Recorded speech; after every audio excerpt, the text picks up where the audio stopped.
আছে, ভালো মন্দ যাহাই আসুক সত্যের এলেও সহজে। এতটা হতাশার দলেও আমি নই। হ্যাঁ, আমি এখনো আশা রাখতে ভালোবাসি। যিনি ইলেকশনে দাঁড়িয়েছেন তিনি অধ্যাপিকা হন কিভাবে? এটা বলবো এখানে? সেন্সর হয়ে যাবে। আমার একটা স্পেশাল প্রোগ্রাম ছিল, সেখানে আমি বলেছিলাম আমি শাড়ি পরছি, গরম পড়ে গেছে, স্লিভলেস পরি। বসতে দেয় না, প্রতিবাদ করেছি, কোনে হয়েছি। হ্যাঁ, অনেক জায়গা থেকে সরিয়ে দেওয়া হয়েছে। আপনি ফেমিনিস্ট? আপনি কি রেপিস্ট দেখলে বুঝতে পারবেন যে ওই এলাকাটায় রেপিস্টরা করে, ওখানে যাব না? আমি যাব, আপনারা আসবেন না। মা মাসিদের দেখেছেন পুরুষ বাচ্চাদের যৌনাঙ্গ নিয়ে খেলা করতে?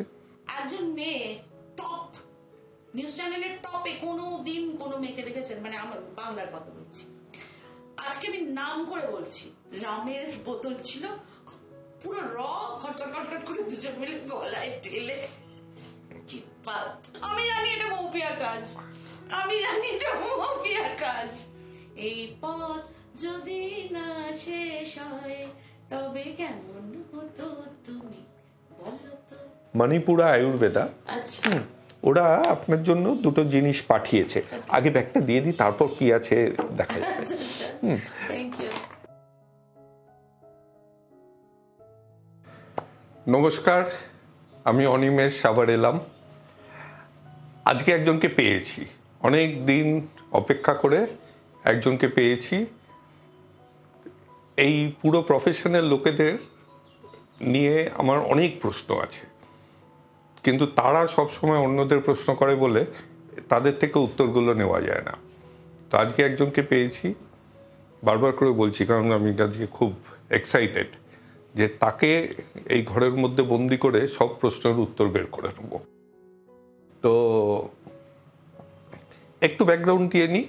শান্তিনিকেতনে জন্ম, ছোটবেলায় ডিটেকটিভ হতে চেয়েছিলেন, লোকজনকে পিছনে গাছের পিছন পিছন করে অবজার্ভ করতেন, তাদেরকে ধাওয়া করতেন তারা কোনো অপরাধ করছে কিনা।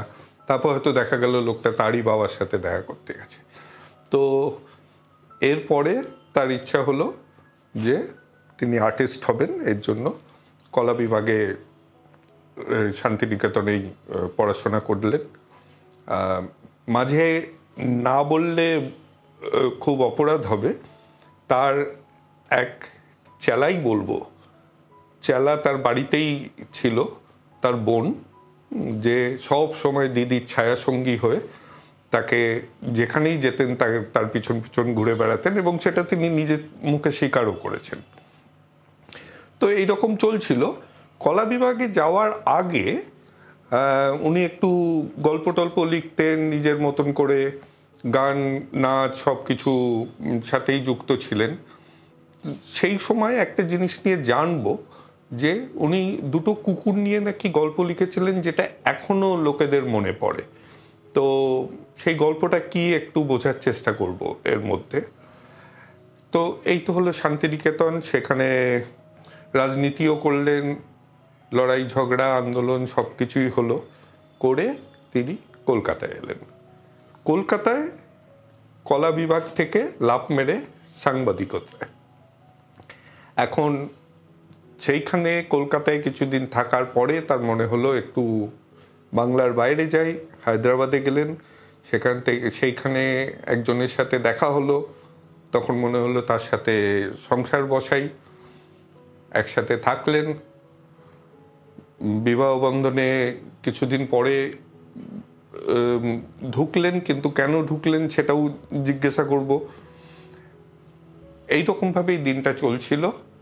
আবার কলকাতায় ফিরলেন, ফিরে কিছু লিডিং চ্যানেলসে আমাদের সামনে এলেন, অনেক কিছু খবর আমরা তার মুখ থেকে শুনতে পেয়েছি। এখন আবার তিনি অন্যদিকে যাচ্ছেন। তো কথায় বলে না, অনেক কিছু জিনিস জানা থাকলে মানুষ কখনো থেমে থাকে না। তো এইরকমই একজন হচ্ছেন অদিতি রায়। তো আমাদের এখানে আসার জন্য ধন্যবাদ, নমস্কার। থ্যাংক ইউ আমাকে ডাকার জন্য। মানে এটা আমার কাছে একটা বেশ মজার অভিজ্ঞতা, সাধারণত আমি ওপাশে বসে থাকি। হ্যাঁ, তো এর জন্য বলছি না, এই বারবার করে বলছি পেয়েছি একজনকে, কারণ অনেক কিছু জিজ্ঞাসা আছে।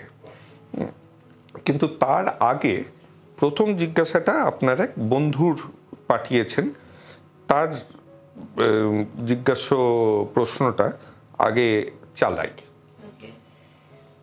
প্রশ্নটা করার জন্য একটু ভনিতা লাগবেই। দেখ, সাংবাদিকতার জন্য যে যে গুণ বা বিজ্ঞানের ভাষায় প্রপার্টি ইন্ডিসপেন্সিবল, সেগুলো ছোটবেলা থেকেই তোর মধ্যে দেখেছি। এই ধর, প্রত্যুৎপন্নমতিত্ব, যে কোনো বিষয়ে নির্ভীক ও স্পষ্ট স্ট্যান্ড বা বোঝাপড়া, তুখর মেধা, আর হলো অপ্রিয় সত্য বলার বুকের পাটা। এখন সত্য আপেক্ষিক এই ডিসক্লেমার রেখেও আমরা অনেকেই সত্যকে সত্য জেনেও সপাটে তা বয়ান করতে পারি না। কেন পারি না? না শুধুমাত্র অপ্রিয় হয়ে যাওয়ার ভয়ে, বা শুধুমাত্র আপোষ করে পাওয়া এই যে কমফর্ট জোন, এর বাইরে অনিশ্চয়তার লড়াইয়ের ডিসকমফর্টটা আবার জীবনে হাজির হবে সেই ভয়ে। অথচ ছোট থেকে তুই ভীষণই ঠোঁট কাটা। এখানে তোর পেশা জীবনকে পাশে সরিয়ে রেখে আমার বন্ধু অদিতিকে বলছি, সত্য তা সে যতই অপ্রিয় হোক, সেটা বলতে তোর গলা কাঁপতে দেখিনি আজ অবধি। আমার জানতে ইচ্ছে করে, সত্যের প্রতি দায়বদ্ধতা, একনিষ্ঠতা, নাকি সত্য বলতে পারার সমস্ত ঝুঁকিকে স্বীকার করার সাহসিকতা, কোনটা তোকে সবচেয়ে বেশি উদ্বুদ্ধ করে এমন যথাযথ সত্য উচ্চারণ করতে সপাটে? যিনি প্রশ্নটা করেছেন তিনি বিদিশা ঘোষ, আমার ছোট্টবেলার বন্ধু। ও মানে শিক্ষিকা পেশায়, লেখালেখি করে, ওর বেশ কিছু বইও পাওয়া যায়। তো বিদিশা যে প্রশ্নটা করেছে না, মানে এই প্রশ্নটা আসলে ভীষণ বহুমাত্রিকের উত্তরটা। তবে আমি খুব সোজা সাপটা যদি বলি, কোনো ভনিতা ছাড়া, যে আমার বেড়ে ওঠা তো শান্তিনিকেতনে, এবং সত্যি বলতে কি আমার বাবা মা ছাড়া আমার কাছে ঠাকুর একজনই, রবীন্দ্রনাথ ঠাকুর। ঠিক আছে, আমার কাছে একটা মন্ত্র আছে, ভালো মন্দ যাহাই আসুক সত্যের এলো সহজে। আমি সত্যকে এরকম সহজভাবেই নিয়ে নিয়েছি, এবং সেটা আমার চলায়, আমার যাপনে, আমার এটা সঞ্চারিত হয়েছে। এটা কোথায় আমার বেড়ে ওঠা। আমি রবীন্দ্রনাথকে আত্মস্থ করতে চেষ্টা করছি, আজও করছি। রবীন্দ্রনাথকে আসলে তল পাওয়া কঠিন তো, কিন্তু আমি কিন্তু এই চর্চাটা চালিয়ে যাই। মানে এইটা না চালালে কিন্তু আমার মুক্তি নেই আর কি। মানে আমি একজন মানুষ হিসেবে আমার মুক্তি নেই আমি যদি না রবীন্দ্র চর্চাটা না চালিয়ে যাই। আমি যখন কলা ভবনে পড়তাম, তখন গুন্টার গ্রাস একবার এসেছিলেন। তো উনি একটা সেমিনারে শান্তিনিকেতনের যে সংস্কৃতি, সেই সমস্ত, তার আগে উনি কয়েকদিন দেখেছেন। সেমিনারে উনি যে কথাটা বলেছিলেন না, এইখানে সে বিঁধেছিল। উনি বলেছিলেন শান্তিনিকেতনে রবীন্দ্রনাথকে পূজা করা হয়, চর্চা করা হয় না। এত বড় সত্যি কথা আমি রিয়েলাইজ করেছিলাম যে একদম সত্যি। রবীন্দ্রনাথের কথাতেই তোমার পূজার ছলে তোমায় ভুলে থাকি। মানে সেই কারণেই এই সহজভাবে সত্য বলাটা ওই গুরুদেব তার থেকেই পেয়েছি। বিদিশা এটা খুব ভালো জানে। কিন্তু এই প্রশ্নটা কেন আমি প্রথমেই চালালাম, কারণ আমারও এই রকমই একটা ধারণা ছিল, কিন্তু অবশ্যই আপনারই। তো এই আমরা যখন বসেছি এখন, যদিও কিছুদিন পরে এডিট হয়ে এটা বেরোবে, কিন্তু এখন আমাদের যুদ্ধকালীন একটা পরিস্থিতির মধ্যে দিয়ে যাচ্ছি। কিছুদিন আগেই একটা রাতে হঠাৎ ভারত যুদ্ধ ঘোষণা করেছে, করাচি পোর্ট উড়িয়ে দিয়েছে।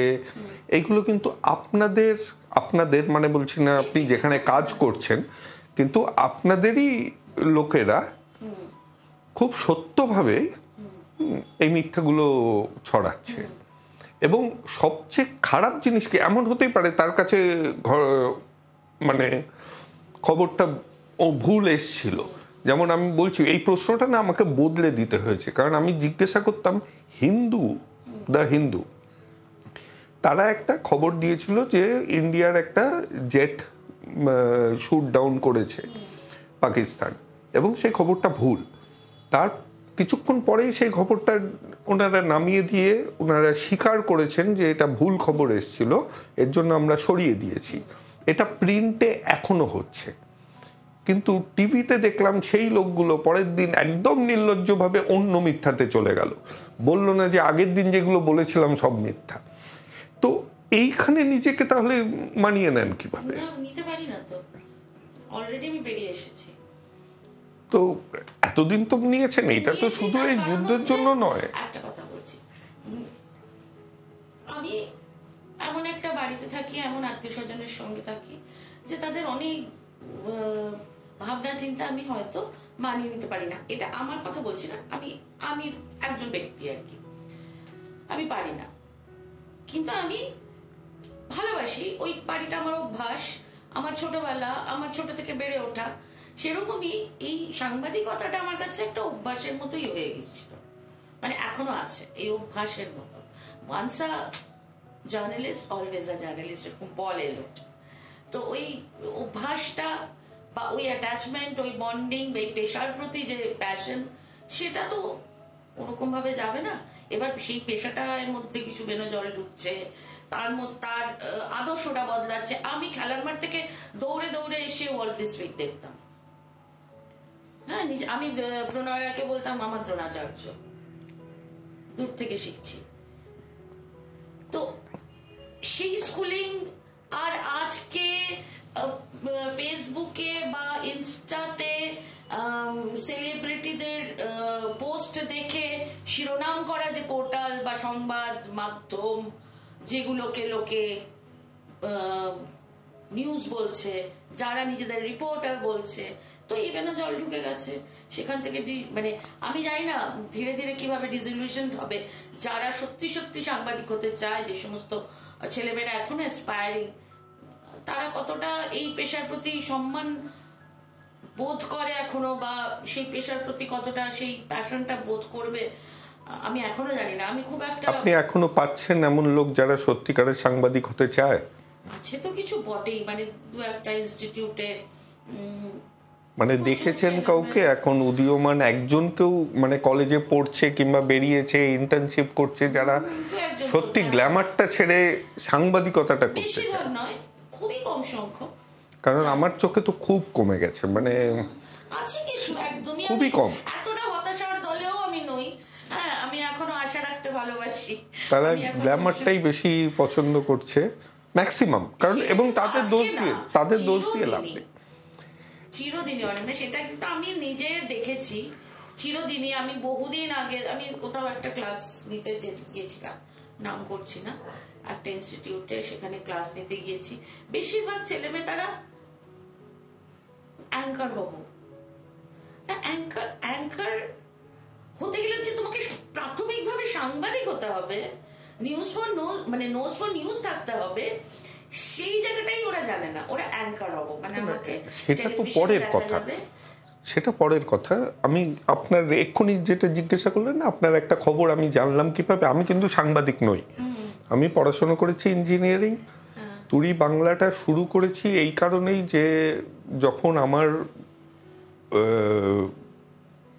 বাচ্চাকে, সন্তানকে যখন দেখছি, তার বন্ধুরা বলছে যে কলকাতায় কিছু নেই, কলকাতা ছেড়ে বেরিয়ে যেতে হবে, তখন তারও মধ্যে একটা এফেক্ট করছে যে আমি আগে বাইরে থাকতাম, যে কেন বাবা আমাকে এইখানে ফেরত আনলো। তখন এই নৈরাশ্যটা কাটানোর জন্য তুরি বাংলা, যে তুরি বাংলাতেও এখনো অনেক লোক আছে যারা ভালো কাজ করছে, যাদের আইডল হিসেবে ধরে এগিয়ে চলা যায়, এই কারণেই। নাহলে আমি একেবারেই সাংবাদিকতার দূর অবধি নেই। কিন্তু আপনার সম্বন্ধে যে খবরগুলো আমি নিয়েছি সেগুলো কিন্তু ম্যাক্সিমাম আমি নিয়েছি। আমার টিমে কিন্তু জার্নালিজম পড়ে ইন্টার্নশিপ করার আছে, যাদের কাজ রিসার্চ করা। তার মানে আপনি দেখুন, আপনি গুগলেতে নেই, তার মানে আপনার তাদের প্রতি আশা আছে? না, নেই, গুগলে তো নেই। হ্যাঁ, এই খবরটা আমি ওনার সম্বন্ধে এর সাথে কথা বলো, আমার কাছে তো ফোন নাম্বার নেই। হ্যাঁ, এই জিনিস করে সে তারপরে যে ফোন নাম্বারটা দিন কিংবা কোথায় গেলে পাবো সেই ডাইরেকশনও নেই। সেইখানেই সে ফুল স্টপ টেনে দিল যে আমার কাছে ফোন নাম্বার নেই, এর জন্য আমাকে বলবেন না ওই কাজটা করতে। এই যে প্যাশনটা, জার্নালিজম টিপিক্যালি একটা প্যাশনেট প্রফেশন, সেইখানে যদি ওই প্যাশনটা না থাকে, আমিও তাদের আর জোর করি না, কারণ করে কোনো লাভ নেই। একজন তো আমাকে বললো মাস কমিউনিকেশন আর জার্নালিজম পড়ছি, কারণ জার্নালিজমটা তো সাথে আছে, শুধু মাস কম পড়া যায় না। তো সেও কিন্তু জার্নালিজমই পড়বে। তারপর হয়তো কোনো চ্যানেলে গিয়ে চ্যানেল কিংবা কোনো অফিসে কন্টেন্ট রাইটার হবে। আজকাল তো কন্টেন্ট রাইটারের প্রচুর দরকার, যারা চ্যাট জিপিটি থেকেই নিয়ে আবার গ্রামারলিতে দেখে কন্টেন্ট রাইটার হয়ে যায়। তো যাই হোক, সে তো দিন বদলাচ্ছে, সেই নিয়ে আমরা সব জেনারেশনই পরের জেনারেশনকে একটু খেলো করে দেখে। আমিও আস্তে আস্তে ওই রোগে ধরছে, বয়স হচ্ছে তো। তো একটা প্রশ্ন যেটা আমার মনে জাগছে, এবং এটা না আপনাকে নিয়ে কথা বলার সময় 2-3বার শুনেছি, যার জন্য ক্ল্যারিফাই করাটা খুব দরকার, যে একজন নিউজ রিডার কিংবা নিউজ অ্যাঙ্কার আসলে কে, জার্নালিস্ট না পারফর্মিং আর্টিস্ট? কারণ মানে এই প্রশ্নের উত্তরটা যদি পাওয়া যায়, তাহলে মনে হয় এই উত্তরটা আমাদের কাছে অনেক সহজ হয়ে যাবে। যে সব নিউজ রিডারই কি জার্নালিস্ট, নাকি অনেকেই পারফর্মিং আর্টিস্ট, যারা শুধু মানে খুব সুন্দরভাবে। ইজাজত দেখেছেন? ইজাজতের একটা সিন আছে যেখানে নাসিরউদ্দিন বলল কেন হতে পারেনি সে, তো ওই রকম পারফর্মিং আর্টিস্ট নাকি প্রত্যেকটা নিউজ রিডারই জার্নালিস্ট? আপনার চোখে কি? আমার কাছে আইডিয়াল সিচুয়েশন যে অ্যাঙ্কার বা নিউজ রিডার বলে আলাদা কিছু না, তাকে জার্নালিস্ট হতেই হবে, প্রাথমিক শর্ত। পারফর্মার নয়, পারফরমেন্স না, জার্নালিস্ট। তার একটা অ্যাডেড অ্যাডভান্টেজ যেটা থাকে, সে প্রেজেন্ট করতে পারে। সবাই প্রেজেন্ট করতে পারে না, এটুকুই যা দরকার। কিন্তু এই যে সিনারিও, এখন আপনি কজন নিউজ অ্যাঙ্কারের নাম ধরে তাকে আপনি আইডেন্টিফাই করতে পারবেন না। তার মানে তারা শুধু পারফর্মার, তারা জার্নালিস্ট না। হ্যাঁ, তো তারা এটা মানে তাদেরকে এটা রিয়েলাইজ যদি যখনই তারা করবে যে তাদেরকে জার্নালিস্ট হতে হবে, তাদের প্রাথমিক শর্ত জার্নালিস্ট হতে হবে, তখনই দেখবেন তারা দর্শক মনে মাথায় দাগ কাটতে পারবে। এটা কি চ্যানেলেরও দায়বদ্ধতা নয়? কারণ চ্যানেল যেরকম ভাবে তাদেরকে বলছে জিনিসটা প্রেজেন্ট করতে, একজন হয়তো বা সেখানে চাকরি করলে সব সময় সেটাকে অগ্রাহ্য করা যায় না। যেমন ধরুন আজকাল যে চিৎকার করার সভা বসে সন্ধ্যাবেলা প্রত্যেকটা চ্যানেলই, তো এই জন্য তো আমরা যখন নিউজ দেখি তখন নিউজ দেখার আর সময় থাকে না, বিশেষ করে বাংলা চ্যানেলে সবাই চিৎকার করছে। তো আগে কি ছিল, আগে একটা টাইম স্লট থাকতো, 7টা থেকে 7:30 খবর শুনবো। এখন 24 ঘন্টার চ্যানেল হয়ে গিয়ে 24 ঘন্টার মধ্যে কোনো টাইম স্লটই নেই যেখানে খবর বলে, বাকি পুরো সময়টাই চিৎকার করছে। এবং সেইখানে উপরে একজনকে আমি যা বলে পরিচয় করাচ্ছি, সে সেটাতেই ট্যাগড হয়ে যায়। যেমন একটা স্কুল টিচারকে যদি আমি অধ্যাপক বলি কিংবা রাজনৈতিক বিশেষজ্ঞ লিখে দিই, তাকে সে হয়ে গেল জিওগ্রাফির টিচার, হয়ে গেল রাজনৈতিক বিশেষজ্ঞ। তেমনই নাম করেই বলছি, নন্দিনী, প্রফেসর নন্দিনী চ্যাটার্জি, অনেকে অধ্যাপিকা লেখা হয়। যিনি ইলেকশনে দাঁড়িয়েছেন তিনি অধ্যাপিকা হন কিভাবে? তিনি তো যখন বসছেন তিনি একটা রাজনৈতিক পরিচয় নিয়েই বসছেন। এবং একটা অধ্যাপিকা যখন সেই রাজনৈতিক দল যারা চেনে না, যারা অত খেয়াল রাখে না, আজকাল তো সবাই একটু মানে দর্শকরাও খেয়াল কম রাখে, তারা ধরে নেয় অধ্যাপিকা বলেছে। এটা তো একটা মাস্কিং। তো এই মাস্কিংটার প্রয়োজন কেন বুঝছে চ্যানেলের? কারণ সোজা কথাটা সোজাভাবে বলতে পারছে না কেন, যে আমি এই লাইনটা নিয়ে চলছি, যেটা ইউএসএতে আছে। ইউএসএতে আপনি এই ফক্স নিউজ দেখেন, আপনি জানবেন যে এরা এই কথাই বলবে। কিন্তু এইখানে কিন্তু আমরা আনবায়াসড বলে তার মানে একটা হিপোক্রিসির মধ্যে দিয়ে দিচ্ছে জিনিসটা। তো এইখানে আপনি বললেন বলে এখন শুনে বলতে পারি না ভালো লাগলো, কিন্তু যে এটা ছেড়ে বেরিয়ে আসছেন, কিন্তু হ্যাঁ সত্যি যাদের এই বিবেকের ব্যাপারটা থাকে তাদের পক্ষে একটু অসুবিধার জায়গা হচ্ছে নাকি এটা। কিন্তু চ্যানেল কেন এটা করছে বা চ্যানেলের দায়িত্ব কিনা সেটা আমি বলতে পারবো না, কারণ আমি কোনোদিন কোনো চ্যানেলের মালিক হইনি, সিইও হইনি, থিঙ্ক ট্যাঙ্কেও ছিলাম না।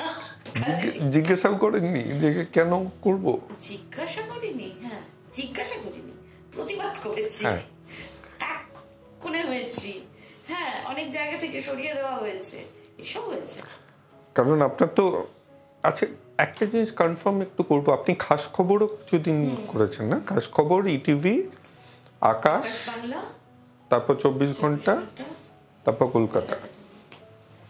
তো আজকালে ছিলাম, হ্যাঁ সেটা তো মানে ক্যামেরার সামনে না, সেটা লেখা, সেটা নিয়ে আসবো। আপনার লেখা পড়ে আমার বেশ মজার লাগে। তো এবার একটু সরি জার্নালিজম থেকে। আমি একজনকে আপনার খবর নিতে বলেছিলাম, উনি মোটামুটি কলকাতার সবার খবর রাখেন। তো উনি বললেন ঠিক আছে জেনে বলছি। তো কিছুক্ষণ পরেই ফোন করে বললো গাছ ভালোবাসে খুব, ও এবং ওর বোন দুজনেই খুব গাছ ভালোবাসে। তো তখন আমার মনে হলো জিজ্ঞাসা করি, মানে এই প্রশ্নটা যে এইখানে কলকাতায়, মানে কলকাতার বাড়িতে না শান্তিনিকেতনের বাড়িতে আপনার গাছ?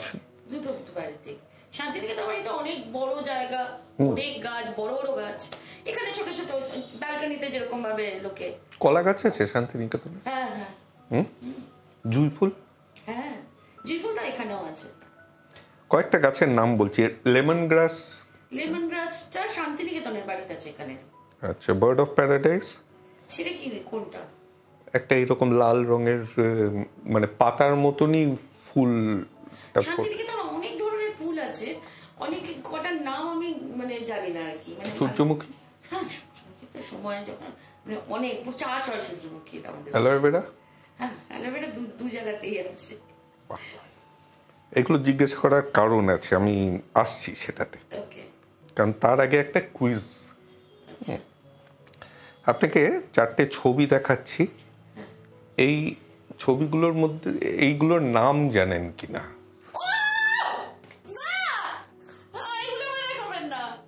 কেন? আরে এইগুলো ছবি তো।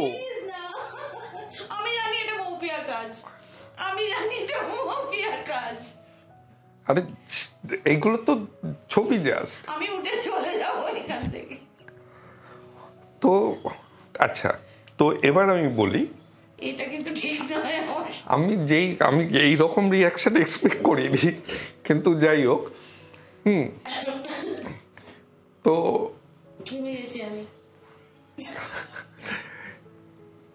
এই যে গাছগুলোর নাম দিলাম, এই গাছগুলোর যে নামগুলো দিলাম, কথায় আছে যে এই প্রত্যেকটা গাছ কিন্তু অ্যাট্রাক্ট করে।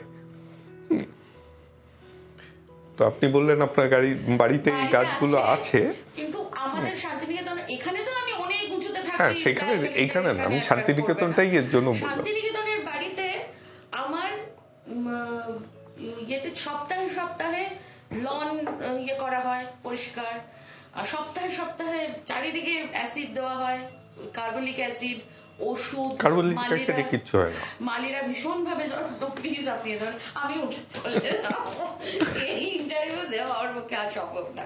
যাই হোক, তো আমি এখান থেকে সরি, কারণ আপনার যে 2 ফ্যান গার্ল আছে, একজনের তো নাম নিলেন মৌপিয়া নন্দী, আর আপনার বোন, দুজনেরই মানে কথা বলে আমার খুব ভয় লাগে। কারণ আপনি যেরকম চিৎকার করলেন আমার এগেনস্টে কোনো ওনারা গুন্ডা পাঠাবেন কিনা সেটা উঠে না, মানে তো হ্যাঁ। আচ্ছা, আরেকজনের নাম শুনছিলাম আপনারই নামের, অদিতি বলে, বোম্বেতে থাকে, গান গায়, শান্তিনিকেতনেরই মেয়ে। ও ইন্ডিয়ান আইডলে ছিল প্রতিযোগী, এখন ওখানে মিউজিক করছে। অনেক বাহুলির গান, যে কিছু বা রামলীলার গান, বাচ্চা মেয়ে। সে নাকি আপনাকে মানে মা হিসেবে দেখে, আর কিন্তু ভীষণ ভালোবাসে আমাকে। হ্যাঁ খুবই ভালোবাসে।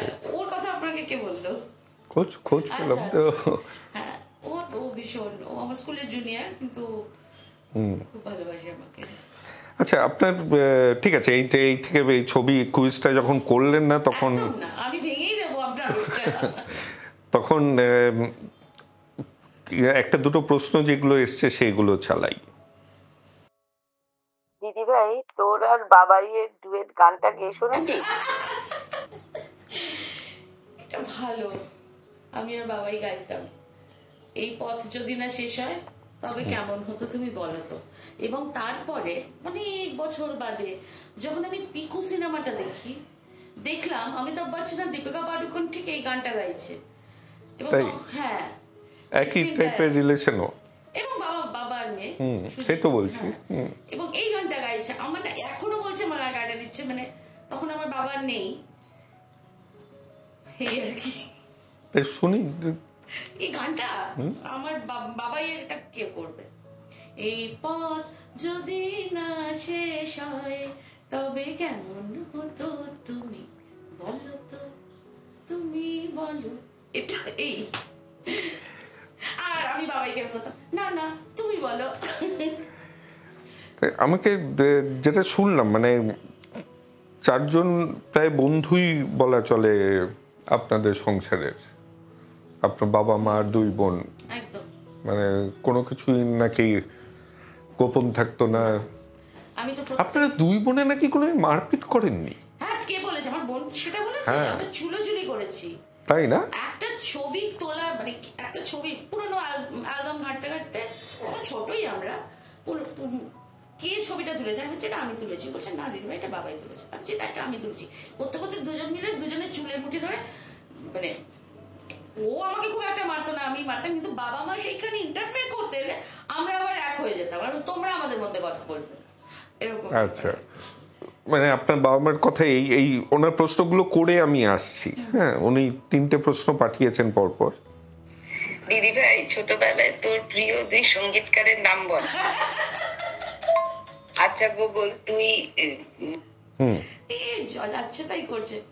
সেই সময় আমাদের একটা আমরা স্ক্র্যাপ বুক মতো আর কি ছিল না, প্রিয় বন্ধুটা মাঝে মাঝে কেটে অন্য আর কি বসতো আর কি।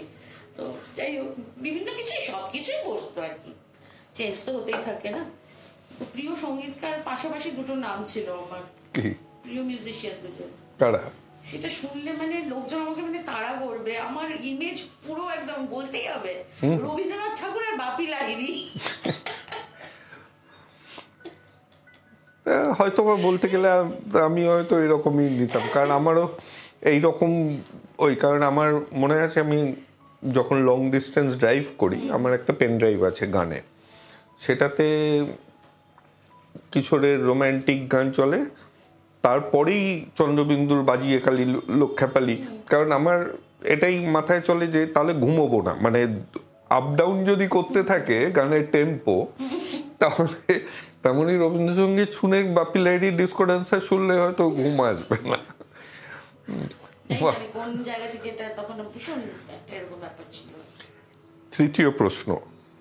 আচ্ছা গুগল, তুই মা আর বাবার সাথে 2জন হিরো হিরোইনের মিল পেতিস, কি বলে ডাকতিস ওদের? বল একবার। তাই একদম আমার বোনটা তো আমার বাবা অপূর্ব দেখতে একজন লোক, হ্যাঁ, মানে প্রচন্ড হ্যান্ডসাম, মানে ভীষণ সুন্দর। এবার আমার বন্ধুরা পুরো ক্রাশ ছিল, আমাদের বন্ধুরা ক্রাশ পেত, আর এরকম ভাবে বলতো আজকে বন্ধুকে দেখলাম সাইকেল করে বেরিয়ে গেল আমাদের সামনে দিয়ে, এরকম টাইপের আর কি। তো আমি বাবাকে বলতাম হেমা মালিনী, এবং সেই জন্য বাই ডিফল্ট মাকে বলতাম ধর্মেন্দ্র। ও বাবা হেমা মালিনী, মা ধর্মেন্দ্র। তো বাবা কি করতেন? বাবা ছিলেন বিশ্বভারতী কোয়ার্টারলি বলে একটা ম্যাগাজিন। আচ্ছা আচ্ছা। আর মা? মা ছিলেন রিসার্চ পাবলিকেশনে। আচ্ছা। তো দুজনেই বিশ্বভারতীতে চাকরি করতেন, বিশ্বভারতীতে দুজনে পড়াশোনাও করেছেন। আপনিও করেছেন? হ্যাঁ, আমি আমার বোন, আমি তো ছোট থেকে। শোনা যায় আপনি আর বিশ্বভারতীর ইউনিভার্সিটিতে নাকি পা দেন না? হ্যাঁ। কেন পা দিই না? বলে ঢোকে না কেন? সে তো বিশ্বভারতী ইউনিভার্সিটির ওই কি বলে জেপি বলা যাবে, ওই জেপি লালিত যে ছিল বিদ্যুৎ, যিনি ছিলেন ভাইস চ্যান্সেলর, তিনি বিশ্বভারতীটাকে একটা যক্ষপুরী বানিয়ে রাখার চেষ্টা করছিলেন। তো সেখানে 69-এর ও 77-এর ক এরকম ব্যাজ লাগিয়ে ঢোকা যেত না এটা ছাড়া। তো সেই জন্য ঢুকতাম না। আমি শান্তিনিকেতনের মধ্যেই বাড়ি, তো ওখানেই যেতাম, দূর থেকে দেখতাম ছোটবেলার চারণভূমি। তো এখন সেই বিদ্যুৎকে আস্তে করে আমরা বের করে দিয়েছি। এবার এখন কি ফিরেছে আগের মতন? এখন অতটা না হলেও আবার ওই ইয়েটা গেছে আর কি, মানে একদম ঢোকা যাবে না, বিরাট সে একটা কঠিন মানে চোখ পাকিয়ে তাকিয়ে থাকবে কেউ এরকম। হ্যাঁ, এটা কেন হয়েছিল জানি না, মানে প্রত্যেকটা কলেজেই, শুধু বিশ্বভারতীর তো একটা অন্য জায়গায় আছে, কিন্তু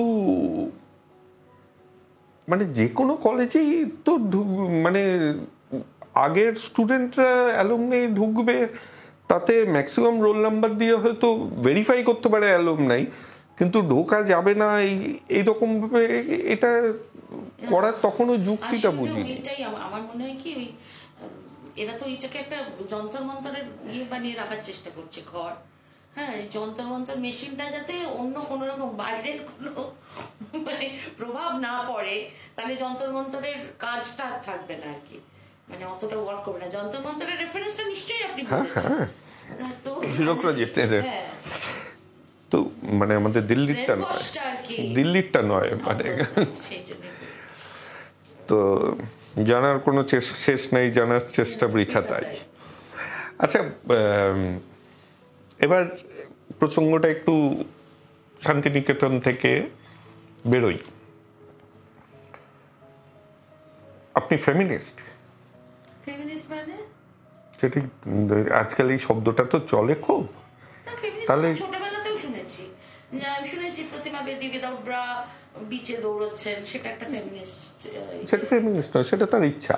না না, সেটাকে ওই ইয়ে করা হচ্ছে আর কি, মানে এই ট্যাগিংটাই আজকাল বুঝি না, যেটা নিয়ে প্রশ্নটা করার আছে। যে যদি বলেন আমি একজন নারী হিসেবে আমি চাই মানুষের মৌলিক অধিকারের, যে মানুষ যে মৌলিক অধিকার নিয়ে জন্মায় সেই অধিকারকে চর্চা করতে, সেই অধিকারকে প্র্যাকটিস করতে, তাহলে আমি ফেমিনিস্ট। মানুষ, হ্যাঁ, আমি তো একজন, দেখুন এবার কি বলুন তো, মানে অফকোর্স আমার মানুষ হিসেবে প্রত্যেকের নির্দিষ্ট নির্দিষ্ট মৌলিক অধিকার থাকে, তারা সেটা চর্চা করবে বা সেটা তাদের জীবন মানে তাদের প্র্যাকটিসে থাকবে, এটা তো স্বাভাবিক, মানে থাকতেই হবে, সেইটুকু স্পেস তো সবার প্রয়োজন। কিন্তু নারীদের একটু বেশি দরকার, তার কারণ নারীদেরকে অনেকদিন অনেক অনেক অনেক অনেক অনেক লক্ষ লক্ষ বছর ধরে নারীদেরকে তো ইয়ে করে রাখা হয়েছে, দমিয়ে। এইখানেই প্রশ্নটা, যে এই কিছুদিন আগে যেটা ঘটলো, যার জন্য আমরা যুদ্ধে গেছি, সেইখানে কয়েকজন এসে একটা ধর্ম না হলে লোকজনকে মেরেছে। তার জন্য সেই ধর্মের সবাইকে, হ্যাঁ সেরকম ন্যারেটিভ চলছে, তার জন্য সেই ধর্মের সবাই যেমন খারাপ হয়ে যায় না, তেমনি ম্যাক্সিমাম নারীকে অপ্রেসড অবস্থায় ছিল বলেই প্রত্যেক নারী অপ্রেসড হয়ে যায় না, তাই তো? জেনারেলাইজেশনস আর অলওয়েজ রং, মানে যেটা বলে ইভেন দিস জেনারেলাইজেশন। তাহলে কি বলতো, গোটাটা এটা নিয়ে, এটা যদি আমি বলতে শুরু করি, তাহলে গোটা ইন্টারভিউটা 10 ঘন্টার হবে। আমাদের হাতে সময় আছে। আজ এরকম হয় না, কিন্তু কিছু কিছু জিনিস, ধরো রিজার্ভেশন যদি আমি এর মধ্যে আনি, রিজার্ভেশন প্রসঙ্গ, কিছু কিছু একটু পুশ করতে হবে। এই সেটাও যদি আনেন, তাহলে আজকে যদি দেখা যায়, আমরা এক জায়গায় এর পরেই একটা এপিসোড করব, যেটা আমাদের যজমানি করতেন ব্রাহ্মণরা, যারা সকাল বিকেল বাড়িতে এসে পুজো দিয়ে যেতেন, কিছু হাতে পয়সা পেতেন, একটা মন্দিরে হয়তো কাজ করতেন, সেই প্রফেশনটা প্রায় লুপ্ত হতে চলেছে। সেটা আমি ধর্মের মধ্যে যাচ্ছি না, কিন্তু আমার চেনা অনেকেই আছে যারা এরকম সো-কল্ড উচ্চবর্ণের লোকেরা এখন না খেতে পেয়ে মরছে, কারণ তারা সেই কাজই করতো বংশ পরম্পরায়, কিন্তু তাদের পাশে দাঁড়ানোর কেউ নেই। কারণ তার ছেলে বাই ফ্লুক উচ্চবর্ণের হয়ে গেছে। তেমনি বাই ফ্লু কারোর যদি সন্তান হয়, সে ছেলে কিংবা মেয়ে হয়। বাই ফ্লু উচ্চমানের হয়ে গেলেও বাই ফ্লু কেউ প্রফেশনে যায় না, তো সে অন্য প্রফেশনে তো যেতেই পারে, সে যায় সে তো সেই আর্থিক সঙ্গতি ছিল না। আজকে যে 15 টাকাতে যজমানি করতো, আমার বাড়িতেই আমি ছোটবেলায় দেখেছি 30 টাকা পেত, মানে হরিপদ বামুন বলতাম আমরা। তো যে সকালে আসতো ওই বাতাসা কিংবা নকুলদানা দিত, আবার বিকেলে আসতো বাতাসা নকুলদানা দিত, এইটুকু সে কাজ করতো।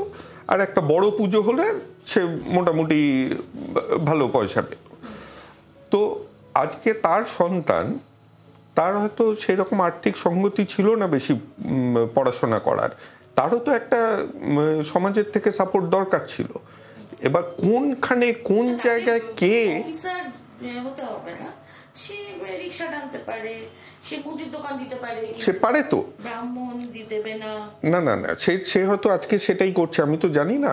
কিন্তু সেই জায়গায় আমি দেখেছি আমাদের কলেজেই ডিএম এর ছেলে, সে রিজার্ভেশনে কম্পিউটার সায়েন্স পেয়েছে। এই যে যুদ্ধে কোলাটারাল ড্যামেজ হয়, কিন্তু একটা মেনে নিতে হবে, কিন্তু পুশ দরকার। আমি মনে করি যে রিজার্ভেশনে পুশ দরকার, আমি সাপোর্ট। কত বছর? যত বছর না সমান হচ্ছে। সমান কোনোদিনই, মানুষ কোনোদিনই সমান হতে পারে না। আজকে যেমন আজকে সেটাই আমি, হ্যাঁ, আজকে যেমন আজকে যদি আপনার বাবা মাকে জিজ্ঞাসা করতাম 2 মেয়ের মধ্যে কাকে বেশি ভালোবাসো, ফ্র্যাঙ্কলি ওনারা সেম বললেও ইটস নট পসিবল যে সেম হতে হবে। কাউকে কোনো দিক দিয়ে বেশি ভালোবাসা, কাউকে কোনো দিক দিয়ে বেশি ভালোবাসা, এটা psychology, human psychology is, you can never treat everybody equally. তো সেই জায়গাটাতে আমার এই আলোচনাটা হচ্ছে এই কারণেই যে আপনি এমন একটা জায়গা থেকে আসছেন, মিডিয়া থেকে, যেখানে আমাদের বক্তব্য রাখার অধিকার, মৌলিক যে অধিকার আছে, সেটা সবচেয়ে বেশি আপহোল্ড হয় মিডিয়াতে।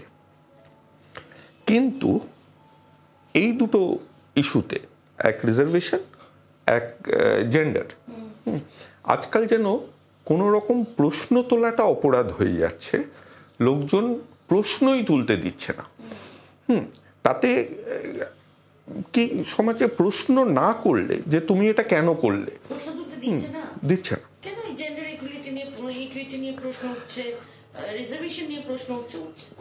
দেখুন, যেটা জেন্ডার ইকুয়ালিটি নিয়ে প্রশ্ন নয়, আজকে উল্টো দিকে প্রশ্ন। আমি লেট মি এক্সপ্লেন। যে আমি যেমন বললাম, আমার সাথে জার্নালিজমের কোনো যোগাযোগ নেই। আমি যখন এটা শুরু করলাম কারণ আমি একটা সমাজের জন্য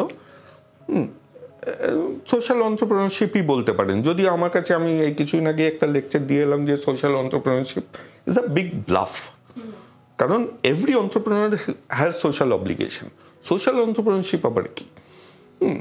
প্রত্যেকটা ব্যবসারই একটা সোশ্যাল অ্যাঙ্গেল থাকা উচিত, যেটা আমরা গ্লোরিফাই করে দিচ্ছি যে তোমরা যাও সোশ্যাল এন্টারপ্রেনারশিপ করো, আমরা প্রফিট করব, এরকম একটা ভাগ করে দিচ্ছি, যেটা আমি বিশ্বাসই করি না। প্রত্যেকটা কোম্পানির সোশ্যাল এন্টারপ্রেনারশিপ একটা অ্যাঙ্গেল থাকা উচিত। তো আমি এইটা যখন শুরু করলাম, আমাকে দুটো বন্ধু এসে বলল যে সব কিছু নিজে করার চেষ্টা করো না, তুমি কোনোদিন ক্যামেরার সামনে আসোনি, তাহলে একজন কাউকে রাখো জার্নালিস্ট। তাই বললাম কেন পারবো না, তারাও তো করছে। প্রথম দিকে আপনি তুরি বাংলার প্রথম দিকে দেখবেন ফাম্বল করছি প্রচুর, এখনও কিছু মুদ্রা দোষ এসে যায়, যেমন মাঝে মাঝে তো শব্দটা আমি বারবার বলছি, লোকে হাসে। আমি তো জার্নালিস্ট নই, ওটা নিয়েই চলছে। সেই জায়গাটাতে আমি একটা লিঙ্কডইনে একটা পোল করলাম যে কি করা উচিত। Do we stop and get trained to start something, নাকি do we start something and get trained in the process? কোনটা উচিত যদি আমি নতুন কিছু করতে চাই? ওই দুজন ছাড়া বাকি সবাই কিন্তু বললো start and get trained in the process. একটা প্রশ্ন এসছে, এই প্রশ্নটা পরেই আমার এই অ্যাঙ্গেলটা মনে পড়লো, এই ভূমিকাটা দিলাম এই প্রশ্নটার জন্য। হ্যালো মাই ডিয়ার বেস্টি, আমাদের Santiniketan বেস্টি। So how are you doing opposite to the role? And I also wanted to tell you that all your secrets are very much safe, hidden with me. I haven't really revealed anything. Even our Chota Nagpur thing visit, I haven't told. It's a zip. So for the first time, you have realized that I am being asked to question you, which is quite dangerous one. So this is my question to you. So as we are from the same generation, same schooling, same institution, so basically we also had the same teacher teaching knowledge, all kinds of things. And our generation, as a woman artist, a woman journalist, filmmakers, came out very strongly. And you are a very strong person, and you are also a very jovial person. And we have the history of laughing to everything together and hysterically, which is our famous signature, I would say. So if at all this has been bothering me for long, so I thought let me also ask you that when somebody really judges us through an impression of either would say, oh, she is like that only, or she is little, yeah, or they would say, the project she's doing is very ambitious. What is this ambitious, or what is this she is like this? Still in the 21st century, still it is now 2025, and we need to hear that whatever we think is little ambitious, or we are not to be taken seriously, or if we are taken seriously, it is an ambitious, it's impossible to do it. All kinds of things actually now is surfacing and being questioned because they are surprised that we did this. And especially you and me in the college, we never were taken very seriously. Our works were quite good, you would agree, but not taken seriously. There is a whole patriarchal system. So how do you deal with it? Because for a younger artist, younger journalist, as a woman journalist would help. And also, what do you answer when it is the question they doubt and say it is ambitious?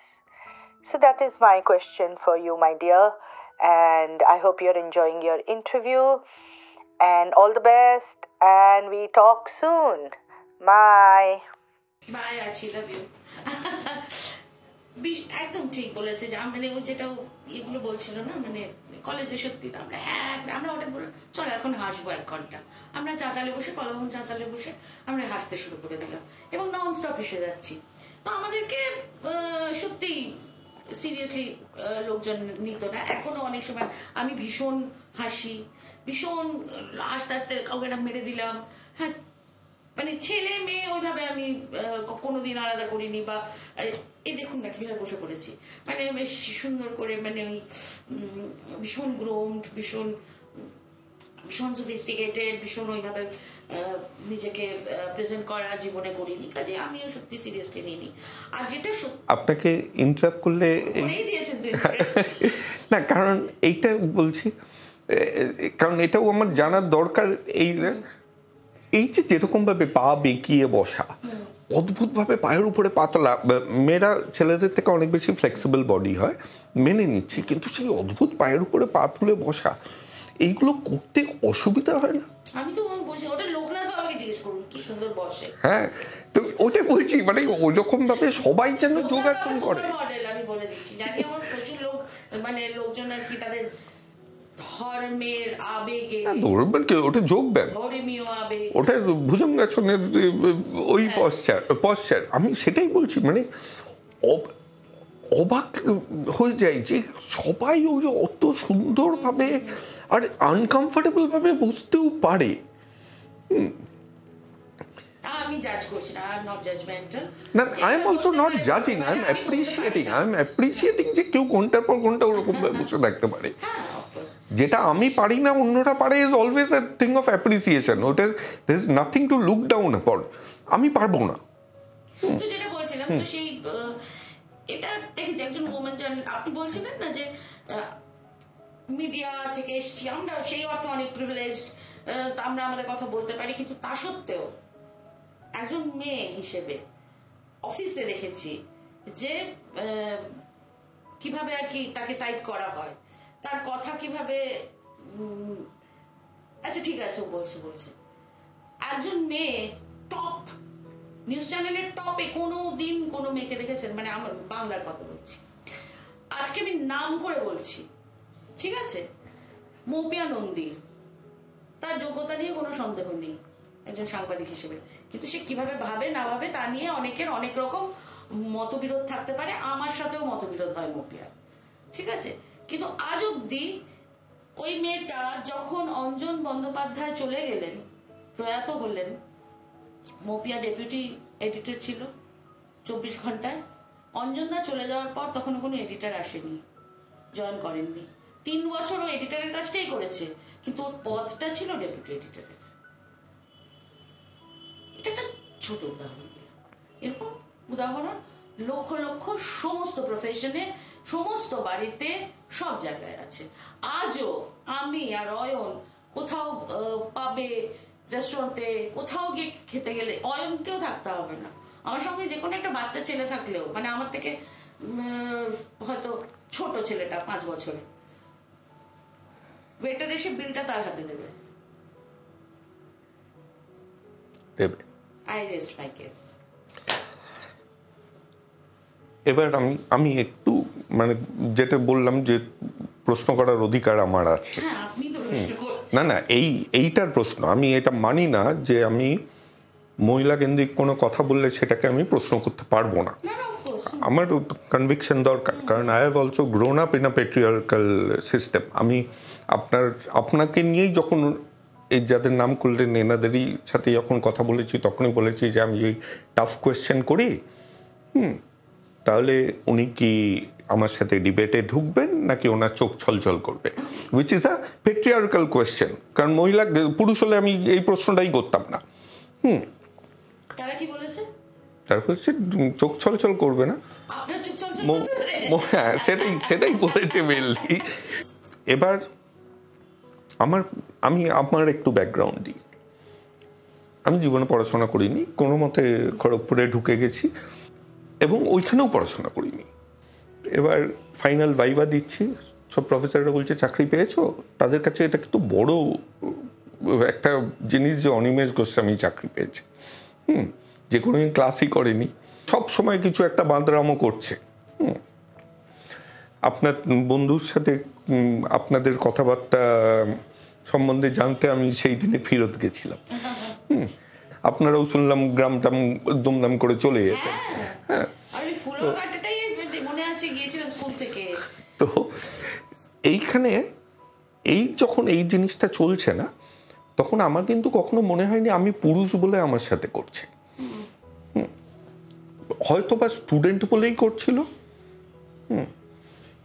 সেইখানে এই patriarchal, আমার প্রশ্নটা এই জায়গাটাতে, যেটা normal মানুষ হিসেবে একটা প্রফেসর তার স্টুডেন্টের সাথে করছে, সেটাই যখন একটা পুরুষ প্রফেসর একটা মহিলার সাথে করে, তো সামহাউ জেন্ডার কামস ইন। দুষ্টুমি করেছে, বকা খেয়েছে, তখনই পেট্রিয়ার্কাল সোসাইটি।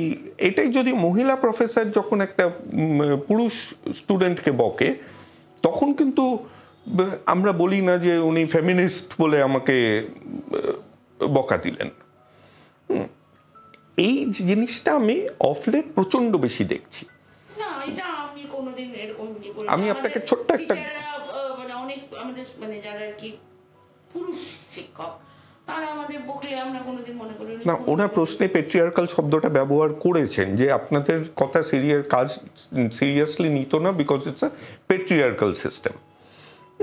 না না, সেটা টিচারদের জন্য বলেনি, কিন্তু ওটা ওই শিক্ষক বা ওই এতে বলেনি। এটা হচ্ছে মানে এটা এই সিরিয়াসলি না নেওয়াটা হচ্ছে মহিলারাও অনেক সময় সিরিয়াসলি নিচ্ছে না আমাদের। সেটা পেট্রিয়ার্কাল বলি, তাতে ঢুকে আছে তো মহিলাদের তো বেশি মহিলারাই আটকায়। আর্কিটাইপ আছে তো। আপনি যে উদাহরণটা নিলেন, আমি একটা পিএসইউর হয়ে কাজ করি, তার ডিরেক্টর রিটায়ার করে গেলেন, নতুন ডিরেক্টর আসেনি, একজনকে 6 মাস ইনচার্জ করে রেখে দেওয়া হয়েছে, পুরুষ, 6 মাস। তারপর একজন নতুন এলো অন্য জায়গা থেকে, তখন কিন্তু এই প্রশ্নটা ওঠেনি। না, এই প্রশ্নটা আর কেউ কোনোদিন তুলেছে বলে আমি না আপনি এই আপনি এই মানে এই উদাহরণ বলছি না, এই প্রশ্নটা বারবার করে ওঠে। কারণ দেখুন, একটা পজিশনে তো সিনিয়রিটি আছে, অনেক কিছু আছে, যোগ্যতা আছে। যোগ্যতা নিয়ে আপনি যার নাম নিলেন তা আমি একদম প্রশ্ন তুলছি না, আমি তোলার কে আমি প্রথম বুঝিই না, এবং উনি যথেষ্ট যোগ্য আমার মনে হয়। কিন্তু সিনিয়রিটি আছে, অন্যরা তার সাথে থাকতে পারবে কিনা, মহিলা পুরুষ বাদ দিয়েই বলছি, তাকে মাঝে মাঝে ভিতর থেকে তোলা যায় না, বাইরে থেকেই আনতে হয়, কারণ ভিতরে একটা আন্দোলন শুরু হয়ে যায়। তো অনেক কারণ, কি কারণে ওটা হয়েছিল আমি জানি না। আমার প্রশ্নটা হচ্ছে যে যখনই এইগুলো ঘটে, আরেকটা বলবো তারপরে উত্তরটা দেবেন। এই রিসেন্টলি শুনলাম একটা মেয়ে ফার্স্ট ইয়ারে পড়ে, মেয়েটার শ্যামলা গায়ের রং, সে তার পুরুষ বন্ধুদেরকে আরেকটা ফর্সা মেয়ের দিকে বলছিল যে ও দেখ কালো হয়ে যাচ্ছে, ও কিরকম। তাতে পুরুষ বন্ধুরা বলেছে, আরে তুই নিজে এত কালো, ওর রং নিয়ে কেন বলছিস। এই মেয়েটা গিয়ে কমপ্লেন করে দিয়েছে যে আমি কালো বলে আমাকে বলা হয়েছে, এবং এই দুটো ছেলেকে they were taken to task। কিন্তু রং নিয়ে কিন্তু বলছিল অন্য মেয়েটা। এই যে একটা জিনিস শুরু হয়ে গেছে যে কোনো প্রশ্ন তোলা যাবে না, কোনো কিছু বলা যাবে না, কিন্তু সমাজ বদলাচ্ছে না। সমাজ তো বদলাবে, ভেতরটা না বদলালে সমাজ না, এটা বদলাতে পারছি না, চুপ করিয়ে দিচ্ছি, চুপ করিয়ে দিচ্ছি। কালচারাল রিভলিউশন এইখানেই হচ্ছে কথাটা। আজকে আমি এই কথা বলছিলাম, আমি আপনার সাথে কথাতে বসবো বলে অনেক দেখলাম, হয়তো মিস করে গেছি, কারণ আমি তো বাংলা খবরও তো দেখি না। আজকে মহিলারা কি জামা কাপড় পরবেন সেটা তাদের অধিকার, কিন্তু নিউজ অ্যাঙ্কারকে আমি আজ পর্যন্ত দেখিনি শাড়ি পরে স্লিভলেস ব্লাউজ পরে বসতে, unless it's an entertainment segment. না, এন্টারটেনমেন্টও বসতে দেয়নি। আমি বলেছিলাম যে আমি আমার যে যে একটা যে লাস্ট যে চ্যানেলটায় আমি, সেখানে আমার একটা স্পেশাল প্রোগ্রাম ছিল, সেখানে আমি বলেছিলাম আমি শাড়ি পরছি, গরম পড়ে গেছে স্লিভলেস পরি, বসতে দেয় না। তাহলে করে বদলাচ্ছে না, কিন্তু না তো বদলাচ্ছে না, তোকেই বলেছে বদলাচ্ছে, কিন্তু বলছে যে আমি যা খুশি পড়বো সেটা আমার অধিকার। কোথায় অধিকার? আরে বলছি সেটাই তো, আমিও তো আমি সেই লড়াইটা হচ্ছে কোথায়? আমার কথাটা হচ্ছে সেই লড়াইটা হচ্ছে না, যেই লড়াইটা দরকার আছে। আই এম নট সেইং যে লড়াইটা খারাপ, আই এম সেইং আসল লড়াইটা হচ্ছে না, একটা সুপারফিশিয়াল লেভেলে লড়াই হচ্ছে, যেখানে সমাজ বদলাবে না। কয়েকজন আরবান উচ্চবিত্ত মহিলা এই দাবি নিয়ে কয়েকটা, মানে ফ্র্যাঙ্কলি আমি বলছি, ফেমিনিজম নিয়ে কিছু ওয়ার্কশপস হবে, কিছু ডায়ালগবাজি হবে, যেটা আপনার ফেসবুক বলে আমি দেখলাম, যেটা ফ্র্যাঙ্কলি আমি এক্সপেক্ট করিনি। কিছুদিন আগে আমাদের বাংলায় একটা খুব জঘন্য অপরাধ হয়েছে। হ্যাঁ, এই নির্যাতিতাকে নিয়ে খুব আন্দোলন হয়েছে। আমি দূর থেকে দেখলাম রাত দখল করার একটা কর্মসূচি হলো, কিন্তু এই জিনিসটা বাংলা থেকে আপার করে আমরা অনেক বড় স্কেলে নিয়ে যেতে পারতাম। সেইখানে রাজনীতি, পেটি পলিটিক্স ঢুকিয়ে দিয়ে জিনিসটা ওই এক রাতেই সীমাবদ্ধ থেকে গেল। কারণ আমরা সব কিছুতে একটা পেটিনেস ঢুকিয়ে দিয়ে, একটা রাজনীতি ঢুকিয়ে দিয়ে, কিংবা আমরা সুপারফিশিয়াল লেভেলে থেমে যাই। রাজনীতি তো ডুববে, অরাজনৈতিক বলে কিছু হয় না। রাজনীতি তো সব কিছুই পার্টিসান পলিটিক্স, পার্টিসান পলিটিক্স ঢুকিয়ে দিয়ে, কারণ এই রাত দখলেরই যেই কথাটা বলছি, তারপরে নিশ্চয়ই আপনি মিস করেননি সেই রাত দখলে কয়েকজন আলাপ হয়েছে একটা মেয়ের সাথে কয়েকটা ছেলের, তার উপরে নির্যাতন হয়েছে কয়েকদিন পর। একদিক দিয়ে আই স্যালুট দ্য উমেন, মহিলাদের, যে তারা খুব সরলভাবে বন্ধুত্ব করতে পারে। অন্য দিক দিয়ে আমার মনে হয়, দেখুন ঘটনাচক্রের কর্মসূত্রে তো আমি অনেক জায়গায় গেছি। আমি যেমন কুইন্সের ডাউনটাউনে আমি রাতে যাব না, নিউ ইয়র্ক ডাউনটাউনে যাব না, কারণ ওই জায়গাটা খারাপ, ওইখানে ক্রিমিনালসরা থাকে, ওই সাথে জেন্ডারের কোনো যোগাযোগ নেই। সেখানে আমি যতই জেদ ধরি যে আমার এখানে যাওয়ার অধিকার, আপনি কি রেপিস্ট দেখলে বুঝতে পারবেন যে ওই এলাকাটায় রেপিস্টরা ঘুরে, ওখানে যাবো না, তাহলে যাবো না। কিন্তু রেপিস্টরা তো সাধারণের মধ্যেই মিশে থাকে, আমি কি করে বুঝবো? বাড়ির কাকু, জেঠু, মামা তারা অ্যাবিউজ করে বাচ্চাকে, অবশ্যই। তো রেপিস্ট কি লেখা থাকে? কিন্তু উল্টোটা, তাহলে তো বাড়িতেও ঢুকবো না, বাড়িতে রেপিস্ট আছে। উল্টোটা নিয়েও তো আমরা কথা বলি। না কেন আমি যাব, আপনারা আসবেন না? মা মাসিদের দেখেছেন পুরুষ বাচ্চাদের যৌনাঙ্গ নিয়ে খেলা করতে?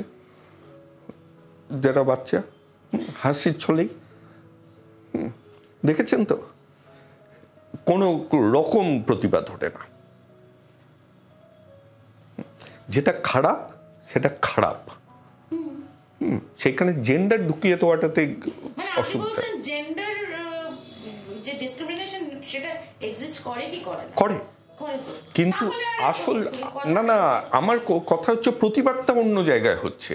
প্রতিবাদটা আজকে আমি যদি আমার সন্তানকে বলি সিগারেট খাবি না, আপনি বলো আপনার ছেলেকে বলুন যে মেয়েদের দিকে রেপিস্টের মতো তাকাস না, সে কোনোদিন তাকাবেই না, সে সেরকম ভাবে বড়ই হয়। আপনি নন, না আপনি না mister X, mister Y, mister Z, আপনাদের আমি সেটা নিয়েই বলছি। Mrs X, Mrs Y, Mrs Z, আপনি একটা খুবই ন্যায্য কথা বলছেন, কিন্তু এইটার জন্য যেটা এমনিতেই স্বাস্থ্যের পক্ষে ক্ষতিকর, সিগারেট খাওয়ার জাস্টিফিকেশন হয় না। আমি আজকে আমার ছেলের কোনো বান্ধবীকে, আমি ছেলের বান্ধবীকে বলতে পারবো না সিগারেটটা খেও না, এটাই আমি বলছি না, যাওয়ার কথা বলছি না। আমি বলছি that is something call safety and security, there is something called সব জায়গায় যেখানে which is still unsafe সেইখানে বুলডোজ করা যায় না। আপনি তো ওই কথাটাই বললেন যে রাত্রিবেলা মেয়েরা পাবে যাবে না, মেয়েরা রাত্রিবেলা যখন পাবে, একদম বলিনি। আপনি আমার মুখে কথা দিচ্ছেন। আমি বলছি the places which are anyhow unsafe, there are designated places আমাদের শহর, মানে জগতের সব জায়গায়। আমি কুইন্স ডাউনটাউনের কথা বললাম, আমি সেখানে কেউ যায় না। এবার কথাটা হচ্ছে সেইখানে যাওয়ার অধিকার বলাটা, সেইখানে হচ্ছে সেটা আসছে এই কারণেই যে এই কারণেই আসছে যে আপনারা যারা জার্নালিস্ট, আমি রিসেন্টলি একটা শুনছিলাম যে একটা ফিল্ডে কভার করতে যে একজন মহিলা জার্নালিস্টকে পাঠাবে না পুরুষ জার্নালিস্টকে পাঠাবে, এইটার মধ্যে একটা ডিসকাশন হয়। যে অনেক সময় বলে ওই জায়গাটা যাস না, ওটা মহিলাদের জন্য সেফ নয়, ওটা তো সামগ্রিকভাবে সেফ নয়। কিন্তু যে ডিসিশনটা নিচ্ছে সে জানে পুরুষ জার্নালিস্টটাকে যদি মারধর করে, আমার এগেনস্টে অত বড় হিউ অ্যান্ড ক্রাই হবে না যে মহিলা জার্নালিস্টের এগেনস্টে যদি কিছু হয়, কারণ এই যারা বলছে অধিকার আছে তারাই গড়িয়ে করবে। আমার কথাটা এই কনফিউশনটা আমি ক্লিয়ার করতে চাইছি। আজকে একটা মহিলা জার্নালিস্ট যদি কোথাও যায়, সে তার এগেনস্টে যদি অ্যাট্যাক হয়, যে পাঠিয়েছে তাকে কিন্তু, সে যদিও ইকুয়ালিটিতেই মানে, তাকেই কিন্তু সহ্য করতে হবে। সেটা আপনি মানবেন তো? তাকে সহ্য করতে হবে না? তখন তো সে তো নেই আজকে। আজকে মানে সে তখন সিনে থাকে না। আজকে বাপি সেন, আপনি একটা দুটো ঘটনা যে উদাহরণ দিচ্ছেন, এরকম প্রচুর উদাহরণ আমি তো দিতে পারি। হ্যাঁ, তো তাহলে জেনারেলাইজেশন আমরা করি কিভাবে? যেখানে হচ্ছে গড়পড়তাটা দেখে জেনারেলাইজেশন হবে না, যে পালসটা দেখে বা বিষয়টা কি, মানে বিষয়টার যে নির্যাসটা দেখে জেনারেলাইজেশনটা। আপনি এটা মানেন না যে এটা এখনো আরবান আপার ক্লাসে, আপার মিডল ক্লাস থেকে আপওয়ার্ড এইখানেই আটকে আছে লড়াইটা? তো এইটাই আমি বলছি যে যারা এই লড়াইটা করছে তারা আসল জায়গা, যেখানে আমার পাশের বাড়ির পাশের যে বস্তিতে রোজ মদ খেয়ে তার স্ত্রীকে পেটাচ্ছে, আমারও দায়িত্ব। আমি দায়িত্ব নয়, আপনার দায়িত্ব না মানে কি? আপনি তো রোজ মদ খেয়ে যখন পেটাচ্ছে, আপনি সেখানে যাবেন, সব কটা দরজা খুলে বেরিয়ে এসে আপনাকে পিটিয়ে দেবে। এটা দায়িত্ব হচ্ছে করে না প্রশাসনেরও তো দায়িত্ব। প্রশাসনকে খবর দেওয়ার দায়িত্বটা তো আছে, তো সেইটুকু তো আমরা করতে পারি অ্যাজ সিটিজেন, সেইটুকু তো করতে পারি। আজকে যখন ওই রাত দখলের ওই সেদিন যে ভাঙচুরটা হয়েছিল, তখন যখন কলকাতা পুলিশ বলল হ্যাঁ যে এই মুখগুলো আমাদেরকে দেখিয়ে দাও, তখন বললো কেন তোমার আমাকে মাইনাস শেয়ার দাও। এই সেম আমি তো যাদের দেখছি, এই যে barrage of post in social media, সেই লোকগুলোই বলছে। সোশ্যাল মিডিয়া দেখে আপনি পালস ফলো করতে পারেন। সোশ্যাল মিডিয়া হচ্ছে মানে কিছু ফেক লোকেদের ভর্তি, সোশ্যাল মিডিয়া হচ্ছে ফেক লোকজন ভর্তি।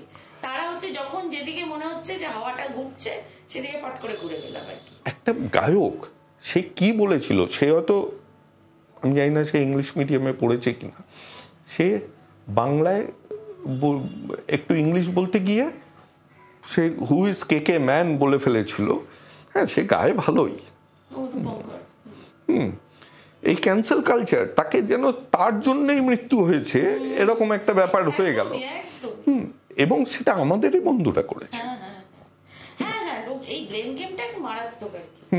তো coming back to this gender, ওই যে সবাই যারা বলছে আমি মহিলাদের সাপোর্ট করি, আমরা তো ওই হাম তুম বলে একটা সিনেমা ছিল, সেখানে একটা গান ছিল লড়কে কিউ না জানে কিউ লড়কিও সে নেই, রানী মুখার্জি আর ওই, যে হাজার চেষ্টা করলেও আপনার মাথায় কি চলছে আমি বুঝতে পারবো না, আপনিও আমার মাথায় কি চলছে বুঝতে পারবেন না, কারণ পুরুষ আর নারী অন্যভাবে চিন্তা করে।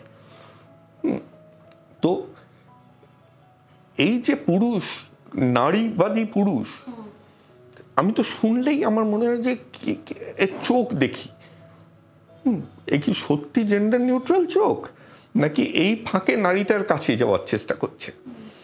এই যে ট্রাস্টিং, এই যে আপনারা ট্রাস্ট করে ফেলেন দুম করে, কি খারাপ লাগেনি যে ওইখানে প্রতিবাদে যারা, তার মধ্যে প্রিডেটররা আছে, কে ধরবে তাদের? এবার আমার কোন পোস্ট নিয়ে বলছেন?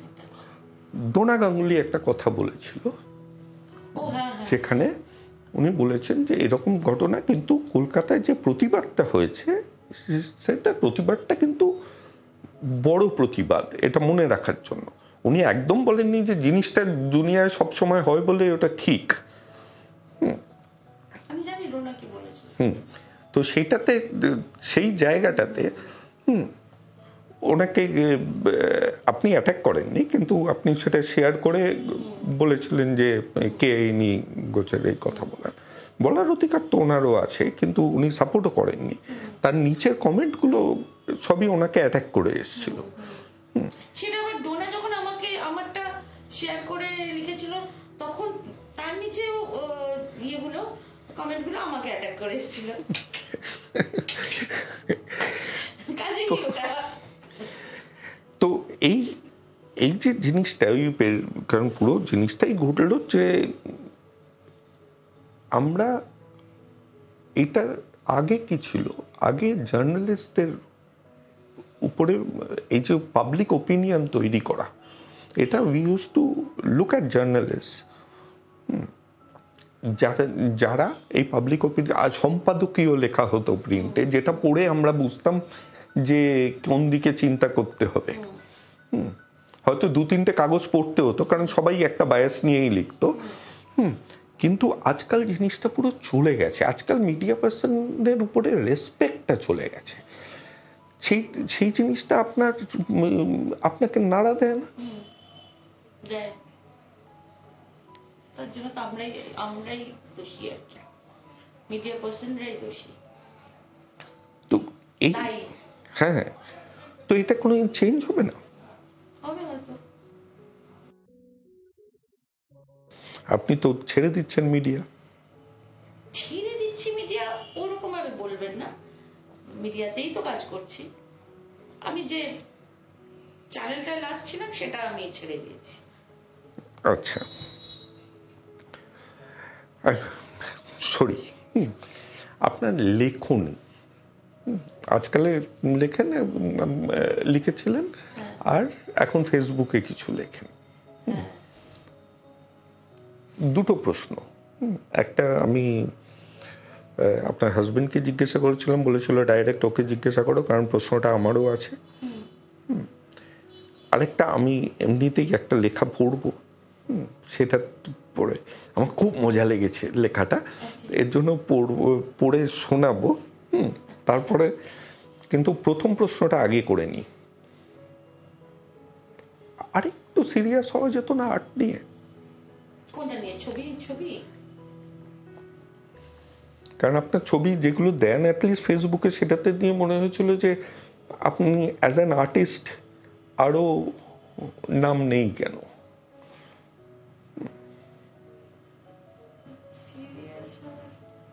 মানে I am talking of the PR perspective, I am not saying that আপনি আঁকাটাতে সিরিয়াস নয়, আমি বলছি এইটাকে আপনি লিখেছেন সেকেন্ডারি প্রফেশন পেন্টার। তো এটা কি দুটো প্রাইমারি হতে পারতো না? তখন মানে মুশকিল হয়েছিল, মানে আমি কলমে থাকতে থাকতে আমার এটা মনে হয়েছিল যে ওই পাশ করার আগে, তখন কিন্তু লোকে ভাবে, একটা আমি ঠিক করে রেখেছিলাম সাধারণত, যেটা পাশ করেই লোকে যেটা করতে করে গিয়ে, সেটা হচ্ছে যে স্কুলের টিচার হয়ে যায়, আঁকার টিচার হয়ে যায়। সেটা আমি জীবনে পাবো না, আমি আঁকা শেখাতে পারবো না কাউকে, এটা। আর দ্বিতীয়ত ওই গ্যালারি ডিলার্স, বায়ার্স, এদের সাথে একটা পিয়ার তৈরি করা, কানেকশন রাখা, রেগুলার কাজের ইয়েতে, সেটাও আমার দ্বারা হবে না। তাহলে আমার মনে হচ্ছিল আমি বেটার পারবো হচ্ছে ছবি, তো আমি আঁকতে পারবো, ছবি আমি আঁকবো, আমার যদি আমার টাকাও রোজগার করতে হবে, সেটা আমি মিডিয়াতে যে, এবং এই কাজটা আমি ভালোবাসি, আমার প্যাশন আছে, আমি ওইটা করে পয়সা রোজগার করবো, আর ছবি আঁকবো। ছবি আঁকতে খুব খরচ, কিন্তু মিডিয়ার কাজ করতে গিয়ে 24/7 যে মানে অ্যালার্ট থাকতে হয়, বা কাজ করতে হয়, বা তার মধ্যে থাকতে হয়, সেখানে গিয়ে আমার কাজটা, মানে পেন্টিংটা একটা সময় আমার মনে আছে মানে বহু বছর, মানে তুলি পর্যন্ত ধরিনি। আমি সাধারণত অয়েল পেন্টিং করি, মানে অয়েল তুলি আমি ধরিই নি, এরকম 7-8 বছর আমি টাচ করিনি, এরকম গেছে আর কি, মানে আমি সময়ই পাইনি। তো ওটাই আমি বলছি যে কেন দিনের শেষে তো যা হবে, যেখানে ইচ্ছা করেনি, ইচ্ছা তখন ওটাই ইচ্ছা হয়েছে। আমাকে মানে ভীষণ হন্ট করতো যে আমি একদিনও বসছি না, আমি স্ক্রিবল করতাম বসে বসে, মানে নিউজ রুমে বসে, মানে ইয়েতে বসে, বুলেটিন টেবিল, মানে কমার্শিয়ালস চলছে, বসে বসে আমি তখন আঁকছি, এইগুলো করতে পারতাম। কিন্তু আমি একটা মানে সম্পূর্ণ একটা পেন্টিং করা আমার আর হয়ে ওঠেনি আর কি, মানে আমি সময় পাইনি। আমি এখন শুরু করেছি আবার, এখন আমি সেটা দেখলাম, আমি মানে সেটা দেখে ভালো লাগলো, কারণ নিউজ অ্যাঙ্কার মানে don't take me otherwise, news anchor অনেক পাবো, কিন্তু ভালো পেন্টার, ভালো পেইন্টার অনেক পাবেন, ভালো নিউজ অ্যাঙ্কার পাবেন না। ভালো নিউজ অ্যাঙ্কার এতক্ষণ ধরে তো এই নিয়েই কথা হলো, কিন্তু ভালো, হ্যাঁ, সিদ্ধারাওয়ালা নিউজ অ্যাঙ্কার যে বলবে যে না আমি শুধু সিদ্ধারা না, যে আপনাকে যার কথা শুনে আপনার বিশ্বাসযোগ্য মনে হবে, আপনার বিশ্বাস করতে ইচ্ছে করবে, এরকম অ্যাঙ্কার আপনি খুব কমই পাবেন। হাতে করছে তো, এদেরকেই বিশ্বাস করছে। আপনি তো দেখছেন সোশ্যাল মিডিয়াতে ভুলভাল জিনিস, মানে মাথায় কি, আমি ভাবি যে এটা কি ভাবে না। যে যেটা বে অফ বেঙ্গলের একটা জাহাজ 1 ঘন্টার মধ্যে গিয়ে করাচি পোর্ট উড়িয়ে দিতে পারে না, হ্যাঁ, এটা কি এরা ভাবছে না। এবার অন্যটাতে আসি, হ্যাঁ, রিফ্লেকশন হচ্ছে ডিফেন্স, হোম মিনিস্ট্রি, ইন্টেলিজেন্স শীত ঘুমের ঘোরে খানিক লজ্জাকে উৎপাটন করলই বা, তা বলে মোল্লারা ঢুকে এখানেও বেয়াদপি চালাবে? জবাব চাই, জবাব দাও, মোল্লাদের দালাল সেকুলার সমাজ। এর যে শব্দ চয়ন, এটা আমার মানে খুব মজার লেগেছে। আপনি বুঝতে পারছেন কোন জায়গাটার কথা বলছি। এই এই যেন যে শব্দচয়ন যার আছে, তার আর একটু লেখালেখি করা উচিত। আমার যে কত কি করা উচিত, আমি যে কি ভালো পারি সবকিছু ভাবতে পারবেন। আমাকে আপনার সবাই বলেছে, আমি যেটা শুরু করলাম শুটিং এর আগে, আপনার ফ্যানের ছড়াছড়ি, হ্যাঁ, কাউকে মানে যার সাথে নয়, আপনার বান্ধবী, কলেজের বান্ধবী অবশ্য একটা কথা বলেছেন সেটা, হ্যাঁ, যে ও সবাইকে খুব, আমাকে করেনি কোনোদিন, কিন্তু সবাইকে খুব বুলি করে রেখে দেয়, এর জন্য সবাই ওকে খুব ভয় পায়। হ্যাঁ, এর জন্য হয়তোবা ওই বুলির জন্য আপনার ফ্যান হয়ে গেছে তারা, কিন্তু আপনার ফ্যানের ছড়াছড়ি।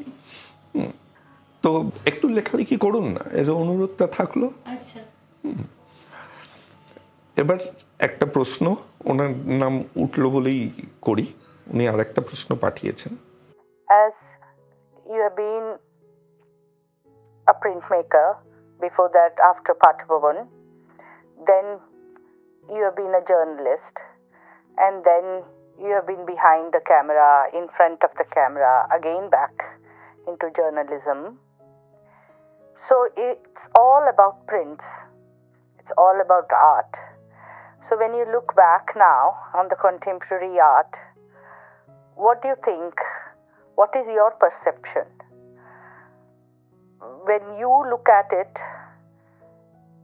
according to the schooling which we shared. So this is my question to you. Contemporary art নিয়ে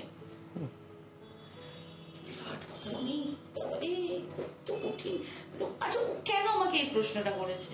এখন আমি কন্টেম্পোরারি আর্ট নিয়ে আমি কিভাবে যদি বলতে বসি, তাহলে ছোট করে যদি বলা যায় যে প্রচন্ড এক্সপেরিমেন্টাল কাজ হচ্ছে, প্রচন্ড এক্সপেরিমেন্টাল কাজ হচ্ছে। মানে যে ওল্ড স্কুলের যে জায়গাগুলো, ছবি বলতে আমরা যা বুঝি, তুলে নিয়ে রং নিয়ে লোকে আঁকছে, সেই জায়গা থেকে এই কন্টেম্পোরারি আর্টিস্টরা পুরোটা মানে কনসেপ্টটাই ভেঙে ছুড়ে দিচ্ছে। ইনস্টলেশনের কাজ ভীষণ হচ্ছে, ইনস্টলেশন আর্ট, ইনফ্যাক্ট অর্চনা আন্ডে নিজেই তাই করে। হ্যাঁ, ডিজিটালি বিভিন্ন মানে ইনস্টলেশন হচ্ছে, পেছনে স্ক্রিনে ডিজিটাল কিছু ইমেজ, তার জাক্সটাপোজিশন হচ্ছে, মানে বিভিন্ন রকম এক্সপেরিমেন্ট চলছে, এবং গোটাটা একটা প্রজেক্ট, গোটাটা একটা কাজ, এরকম। এটাই বলছি যে এখন এই এক্সপেরিমেন্টটা প্রচুর হচ্ছে, এবং কোনটা আমার ভালো লাগছে, কতটা ভালো লাগছে, সেই বিষয়টা আমি এখন আর যাচ্ছি না। একজন আর্ট স্টুডেন্ট হিসেবে এআই এ দিয়ে যে আর্ট তৈরি হচ্ছে, সেটাকে কি আপনি আর্ট হিসেবে ধার্য করবেন? এখনো তো না, এখনো যে কোয়ালিটি দেখেছি না।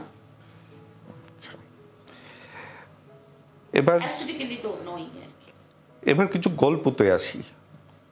উনি বলেননি, কিন্তু রেফারেন্সটা ছেড়ে গেছেন। ছোটা নাগপুরে কি হয়েছিল? এই রে, ছোটা নাগপুরে এটা বলবো এখানে? হ্যাঁ, সেন্সর হয়ে যাবে? না, কিছু হবে না।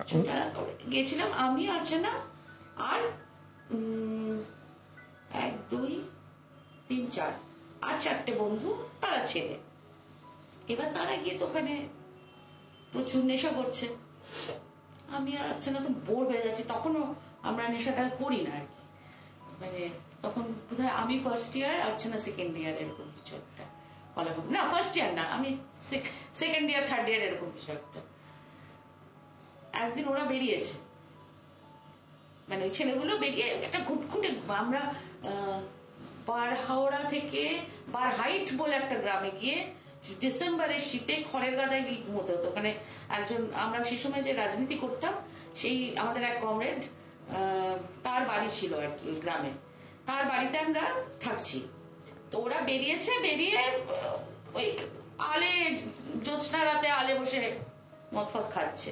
আমি আর অর্চনা প্রচন্ড রেগে গিয়ে, মদ খাও কাকে বলে আমরাও দেখাবো, রামের বোতল ছিল পুরো খটখট খটখট করে দুজন মিলে গলায় ঢেলে চিৎপাত, মানে ঘুম ভেঙেছে সকালবেলা আর কি। মানে ওটা প্রথম মদ্যপান করা আর কি। এটা কলেজ লাইফে? হ্যাঁ, তার আগে নয়? না না না, শান্তিনিকেতন সম্বন্ধে অনেক ধারণা ভাঙে এইসব কথা শুনলে। হ্যাঁ, আপনার যারা জুনিয়র তারা আপনাকে প্রচুর, এই আপনার নেমসেক, আপনার বোন মৌপিয়া, তারা খুব ফ্যান গার্ল বলবো। হ্যাঁ, তারা এই যারা বন্ধুরা তারাও আপনাকে খুব ওই করে। কিন্তু একটা জিনিস হচ্ছে কি, আপনি যেহেতু নামটা কমরেড বললেন তাই, হ্যাঁ, যে এইটা আবার একটা প্রশ্ন এসেছে যেটা নিয়ে আমি ভাবছি যে সত্যি তো এটা তো ঠিকই কথা। তো প্রশ্নটা চালাই, কে করেছে বুঝেই যাবেন। এটা আমরা বন্ধুর মধ্যে বলে থাকি যে অদিতি এবং অদিতির আর একই ছোটবেলার বন্ধু সারণ দত্ত, চিত্র পরিচালক আর কি। হ্যাঁ, এরা দুজন দুটো দলকে খুব সাপোর্ট করে। একটা দল হচ্ছে ইস্ট বেঙ্গল এবং আরেকটা দল হচ্ছে সিপিআইএম। তা দুটো দলেরই বর্তমান অবস্থা আমরা জানি। তা আমরা ওদেরকে পরামর্শ দিয়েছি যে তোরা যদি এই সাপোর্ট সমর্থন প্রত্যাহার করিস তাহলেই একমাত্র এদের ভালো কিছু হতে পারে। সেই নিয়ে কি তোরা ভাবনা চিন্তা করছিস?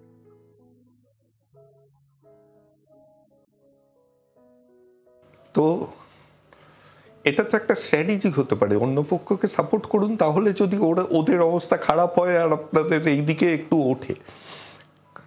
কারণ অন্যটা পলিটিক্সে নাই যাচ্ছি। ইস্ট বেঙ্গল মানে তার সাথে শুনছি আপনি রান্না দারুণ করেন। আমার রান্না যারা খেয়েছে তারা তো বলে, আমার বন্ধুরা, আমার বর তো ভীষণ ভালোবাসে। তো আমি খাদ্যরসিক এবং বেশি খাই বলে আমার একটা দুর্নাম আছে, কিন্তু আমি আর যাই হই এই বোনলেস ইলিশ আর পছন্দ করতে পারছি না। হ্যাঁ, কোনো রকম আর কিছুই নেই ইলিশ মাছে।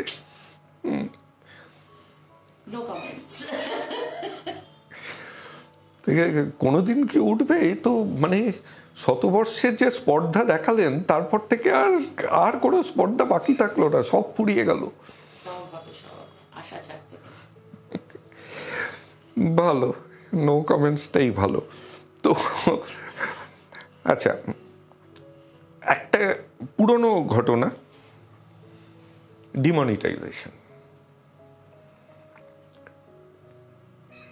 খুব সংক্ষেপে এটা কি আপনার, মানে আমি জগতে পার্সোনালি বলছি, ডিমনিটাইজেশন আপনাকে কত ইম্প্যাক্ট করেছে?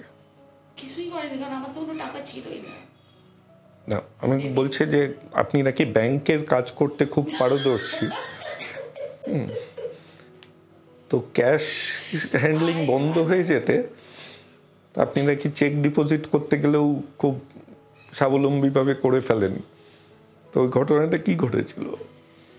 ও গড, ঘটনাটা তো আপনাকে বলেছি নিশ্চয়ই। হ্যাঁ, আমার দর্শকরা তো জানে না। সেটা আমি বলবো, আমার মানে আমি নিজের মুখে আমার এই কৃতিত্বের কথা বলবো। যাই হোক, অয়নের সেদিন খুব শুটিং এ খুব ব্যস্ততা, একটা চেক আমায় দিয়ে বললো এটা আমার জমা করে দেয়, প্রডিউসারদের দেওয়া চেক, প্লিজ আমার শুটিং এ আসবে বলে, তারা কিন্তু ওটা বাড়ির কাছে আমাদের অ্যাক্সিস ব্যাংক গুলো তুই জমা করে আয়। আমি বললাম ঠিক আছে। আর আমি এতে জমা করবো। কোন অ্যাকাউন্টে? বললো তো আমার অ্যাকাউন্টে করে দেয়, আমার অ্যাকাউন্টে। আমি ঠিক আছে, আমি গেলাম, স্লিপটা নিলাম যেখানে আর কি ওটা করতে হয় আর কি। আমি কিন্তু ডিটেল জানি না কি করতে হয়, তাই জিজ্ঞেস করলাম যে টাকা কিভাবে এই চেকটা কিভাবে জমা দেবো। আমি বললো এইটা ফিল আপ করুন। আমি ফিল আপ করে তারপর যখন জমা দিতে গেছি, ওখানকার কর্মী বলছে ম্যাম আপনি এই চেকটা তো জমা নেওয়া যাবে না, আপনি এই অ্যাকাউন্ট নাম্বারটা একটু ঠিক করে দেবেন। আচ্ছা ঠিক করেই তো লিখেছি, এই তো দেখুন ঠিক করে লিখেছি। না, আপনি তো চেকে যে অ্যাকাউন্ট নাম্বারটা লেখা আছে সেইটা আপনি ফর্মে লিখেছেন, আপনি কোথায় জমা দিতে চান সেটা লিখে। আমি বুঝতে পারছেন না কেন আমি এখানেই জমা দিতে? আপনারা কি করতে ব্যাংকের কাজ করেন? আপনারা ব্যাংকের কাজ জানেন না? মানে ইনএফিশিয়েন্ট লোকজন সমস্ত ব্যাংকে চাকরি করে, আর এরা আমাকে কিছু বলতেও পারছে না, মানে চেনে মুখ চেনা, কি বলবে বুঝতে পারছে না। নয়নকে ফোন করেছি, আমি শোন আমি পারবো না এই সমস্ত করতে, তুই করে দিবি। কিছু বোঝে না। আমি বলছি কি করেছিস তুই? জমা করছি। বলছি অ্যাকাউন্ট নাম্বারটা ঠিক করে লিখতে। বলছি তোকে অ্যাকাউন্ট নাম্বার কি লিখেছিস? আমি যেটা চেকে আছে সেটাই তো লিখেছি। অয়ন আমাকে 4টে কিস্তি করলো, করে ব্যাপারটা বোঝালো আমার অ্যাকাউন্টে ওই চেকটা, ওই অ্যাকাউন্টের চেক, ওই অ্যাকাউন্ট মানে যার টাকা তাকেই ফেরত দিচ্ছেন প্রায়। হ্যাঁ, বাহ। আচ্ছা, এবার আরেকটা গল্পেতে আসি। খুব খারাপ খারাপ গল্প জোগাড় করেছেন না, আমার একটা মানুষ কতক্ষণ ঘুমোতে পারে? আমি একটা গল্প শুনলাম যে আপনার বাবা নাকি বারণ করেছিল, তারপর নিজেই টেনশনে পড়ে গেছিলেন। তো সেই গল্পটা একটু যদি আপনার মুখ দিয়েই শুনি। আমি প্রচন্ড ঘুমোতে ভালোবাসি, মানে হুমায়ুন আহমেদের একটা গল্পে আছে যে একজন তার স্ত্রীকে বলছে যে তুমি ঘুমিয়ে ঘুমিয়ে রসগোল্লা হয়ে গেছো। এটা অয়ন আমার বলে, তুই ঘুমিয়ে ঘুমিয়ে রসগোল্লা হয়ে যাচ্ছিস। তো যাই হোক, আমি ভীষণ ভালোবাসি ঘুমোতে, কিন্তু আমি এখন ঘুমানোর সময় সত্যি কম পাই। স্কুলে ওই সময় খুবই ঘুমোতাম। তো আমার বাবাই একবার বললেন যে ঠিক আছে দেখা যাক তুই কতক্ষণ ঘুমোতে পারিস, তোকে ডাকবই না কালকে, তুই স্কুলে যদি না যাস। আমাদের বৈতালিক হয়, মানে প্রার্থনা সকালে ক্লাস শুরু হওয়ার আগে বৈতালিক ক্লাস সব বেরিয়ে গেল। 11টা, 11:30, 12টার সময় আমার বন্ধুরা এলো ডাকতে, কয়েকদিন কেন আসেনি, শরীর খারাপ কিনা। বা এগুলো ঘুমোচ্ছে 12টা, 1টা, 1:30। মা বলে এবার ডাকো, খেতে দি মামনিকে। মানে তারপর বাধ্য হয়ে তারা ডাকেন, আমি ঘুমিয়ে যেতে পারতাম। 12টা, 1টা, 1:30? আমি তো শুনলাম মানে প্রায় রাতে লোকে ঘুমোতে যাওয়ার সময় তখন চিন্তিত হয়েছিলেন যে আপনি আদৌ নিঃশ্বাস নিচ্ছেন কিনা সেটা দেখতে হয়েছিল। আমি একটু এইভাবে এত ডিটেইলে আমার বোন বলে দেবে বুঝতে পারিনি। এটা বোন বলেনি আসলে, এটা গৃহযুদ্ধ বাঁধাবো না। আচ্ছা, মানে এই গল্পগুলো তো শুনতে বেশ ভালো লাগে। একটা জিনিস যেটা শুনেছিলাম, যেটা এখন দেখছি, এটা একটু সিরিয়াসলি আপনার জাস্ট মতবাদটা জানতে চাই। একজনকে বলেছিলাম যে কোনো মুদ্রা দোষ বলে সেটা দেখলেই বুঝতে পারবে। হ্যাঁ, সর্বক্ষণ চুলটা নাড়াচ্ছে, মুখের সামনে টেনে আনছে। হ্যাঁ, তো আবার মহিলাদের ব্যাপারেই আসছি, যে মহিলাদের চুলটা এত ইম্পর্টেন্ট কেন? না, আমার ছিল না আগে। এটা আমি মোটা হয়ে যাওয়ার পর, মানে আমার থাইরয়েড হলো, এই মুখটা একটু ভারী হয়ে গেল, ডাবল চিন হলো, এখন আমি কনসিয়াস একটু ঢাকার চেষ্টা করি, এটা ক্যামোফ্লেজ না। কিন্তু আমি আপনাকে দুটো ঘটনা, আমার জীবনে এগুলো না নাড়া দিয়ে যায়। তো আমার একটা ইন্টার্ন যোগ করেছিল, তার মাথায় ওই চুল উঠে যাচ্ছিল রোগে। সে 2 বছর বাড়ি থেকে বেরোয়নি গ্লানিতে। তারপর কাউন্সেলিং করে আমার এইখানে তাও উইক পরে আসতো। এবং উইকটা, কারণ আমি জানলাম কিভাবে, কারণ ওই কানের পিছন দিয়ে ওড়না দিয়ে ঢেকে মানে উইকটা ঢেকে আসতো, যে উইকটা দামি, ডেফিনেটলি অ্যাফোর্ডেবিলিটির একটা ব্যাপার ছিল। তা আমি ভাবছিলাম ন্যাড়া হয়ে যায় না কেন, কারণ আমাদের পশ্চিম দুনিয়ায় অনেক মহিলা আর্টিস্ট আছে যারা ন্যাড়া এবং তাদের দারুণ লাগে দেখতে। আমি সেকেন্ড ঘটনাটা আরো ডেঞ্জারাস, তার ক্যান্সার হয়েছে। সে কেমো নিচ্ছে না কারণ চুল উঠে যাবে বলে, সে মৃত্যুকে প্রেফার করছে এই চুলের জন্য। তখনই আমার মনে হয় যে আমাদের সমাজে মানে দেখুন সৌন্দর্য বোধ একটা ভিতর থেকে আসে আর একটা লোকে আমাকে যে আমাদের সমাজে কি চুলটা সত্যি এতখানি গুরুত্ব মহিলাদের? আমি বুঝি না, এর জন্য বললাম না আমি কোনোদিন মহিলাদের বুঝবো না, এর জন্য এটা প্রশ্ন করেই সবার কাছে এক এক রকম গুরুত্ব নিয়ে আসে। আমার কাছে তো গুরুত্বপূর্ণ, কিন্তু আমি আমার চুল এত বড় হয়ে যায়, আমি আবার এতটুকু করে দিই, আবার বড় হয়ে যায়, আবার কেটে দিই, মানে কিন্তু প্রাণ নিয়ে খেলবেন চুলের জন্য, সেটা ভাবতেই চাই না। না না আমি খুব অবাক লাগে না একজন না না সেটাই, মানে এটা তো সমাজ থেকেই এসছে এবং তার মেয়ে সেটা জাস্টিফাই করছে যে না মায়ের এটা করে, মাকে বোঝাও, একটা কাউন্সিলরের কাছে নিয়ে যাও। কাউন্সিলরের কাছে তো আমরা যাব না, কারণ মেন্টাল হেলথ নিয়ে আমরা একদম থাকবো না।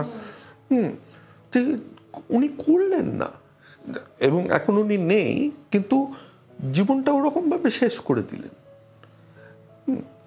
তো না চুল নিয়ে কথা উঠলো বলে বলছি যে সমাজের এই জিনিসগুলো একটু নাড়া দিয়ে যায়। যেমন যেটা আমি আপনাকে বলছি যে জিনিসটা যে বাংলায় পিপল আর সো ইমেজ কনসিয়াস। যে আমি যে পডকাস্ট শুরু করেছিলাম যেটা মানে ভেবেছিলাম খুব, আপনি যেটা বারবার বলছেন না ক্যামেরায় বলবো, কারণ যা খুশি বলা যায়, কারণ পডকাস্ট তো এটা তো আমরা একটা আলোচনার মধ্যে করছি, যেটা আপনার হিন্দিতে যারা পডকাস্টার তারা যেই রেঞ্জের প্রশ্ন করতে পারে আমি এখানে সেই রেঞ্জের প্রশ্ন করতে পারছি না। হ্যাঁ না না আমি যেমন একজনের নামই নিচ্ছি সমদেশ ভাটিয়া, তিনি জিজ্ঞাসা করতে পারেন যে আপনি কি পর্ন দেখেন? বিদ্যা বালানের মতন মহিলাকে, সীতারাম ইয়েচুরির মতন বর্ষিয়ান নেতাকেও উনি এই প্রশ্ন করেছেন। সবার জবাব অন্য অন্য ছিল, তাদের মতন করে জবাব, কিন্তু ওনার প্রশ্ন করতে কিন্তু উনি কুণ্ঠাবোধ করেননি। বাংলায় এটা একটা কালচারাল ওই যে এইরকম প্রশ্ন করলো।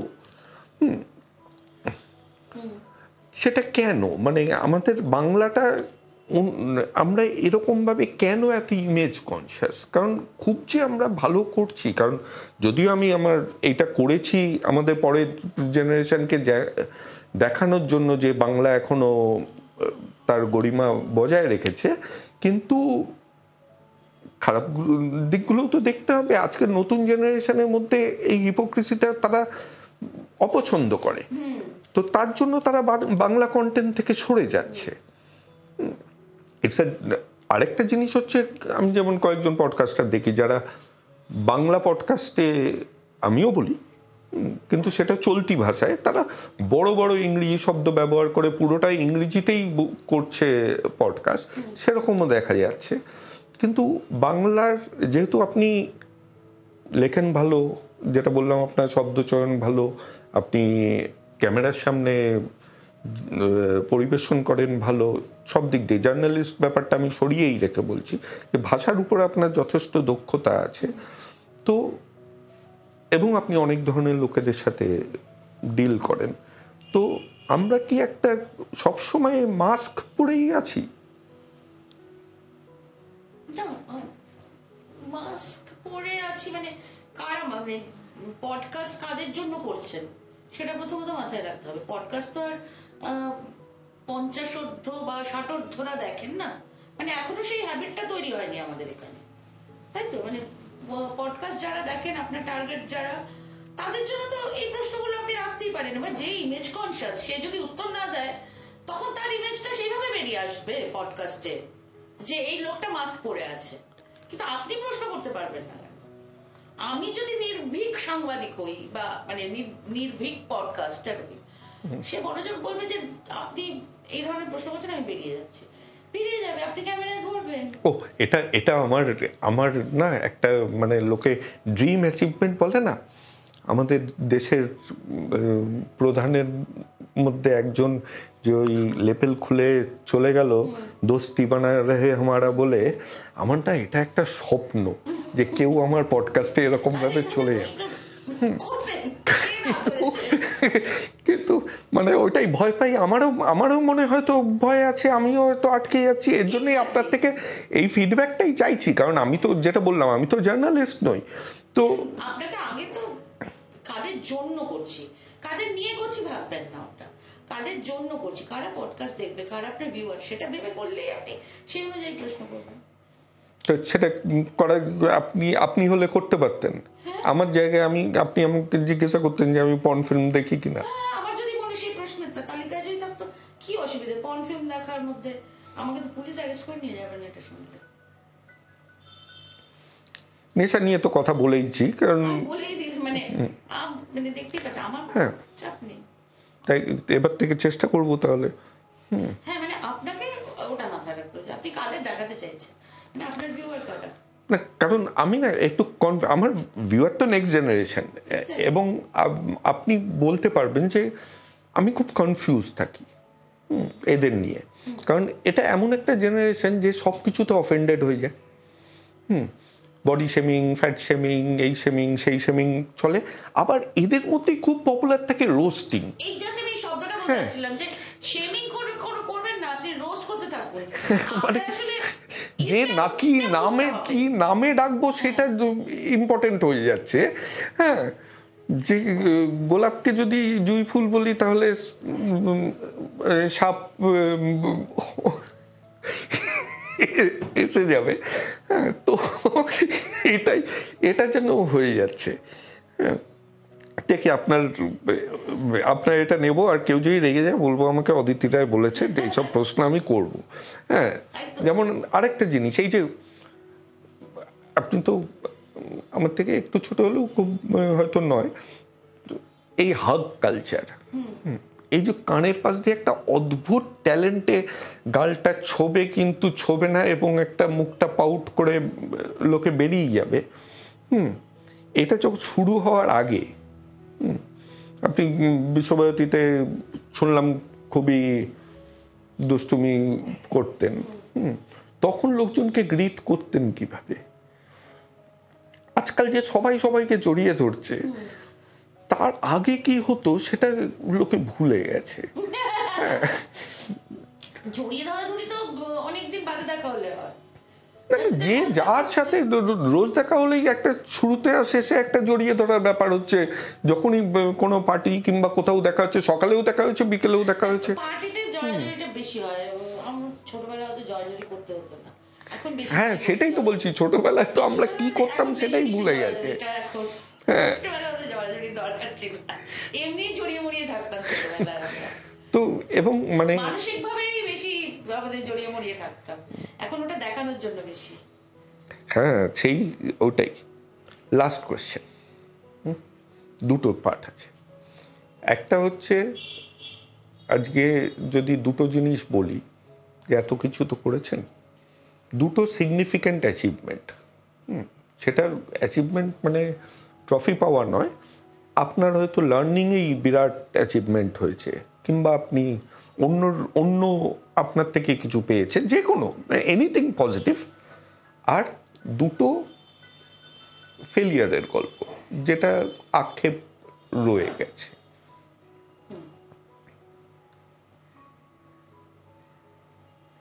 আক্ষেপ রয়ে গেছে, কিছু নেই। বাহ, শুনে ভালো লাগলো।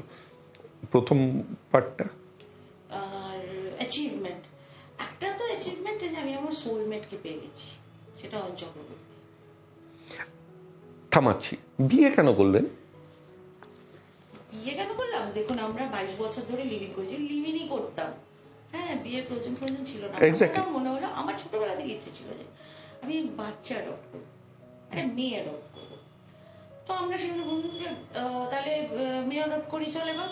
আমাদের তো একটুখানি আমরা সেটেল হয়েছি, মানে ওই অত মানে উড়নচণ্ডী জীবন আর যাপন করছি না, একটু বয়স টয়স হয়েছে আমাদের। ঠিক আছে, চল তাহলে সিঙ্গেল প্যারেন্ট হিসেবে আমি যদি একটা বাচ্চা নিই, দেবে একটা, আমরা মেয়েই করবো অ্যাডপ্ট, কিন্তু দেবে, কিন্তু সেটার ইয়েটা অনেক ঝামেলা। আর কোন পুরুষকে মানে মেয়ে, মানে সিঙ্গেল পুরুষকে মেয়ে দেয় না আর কি অ্যাডপ্ট করতে সাধারণত। তো সেই কারণে আমরা বিয়ে করলাম।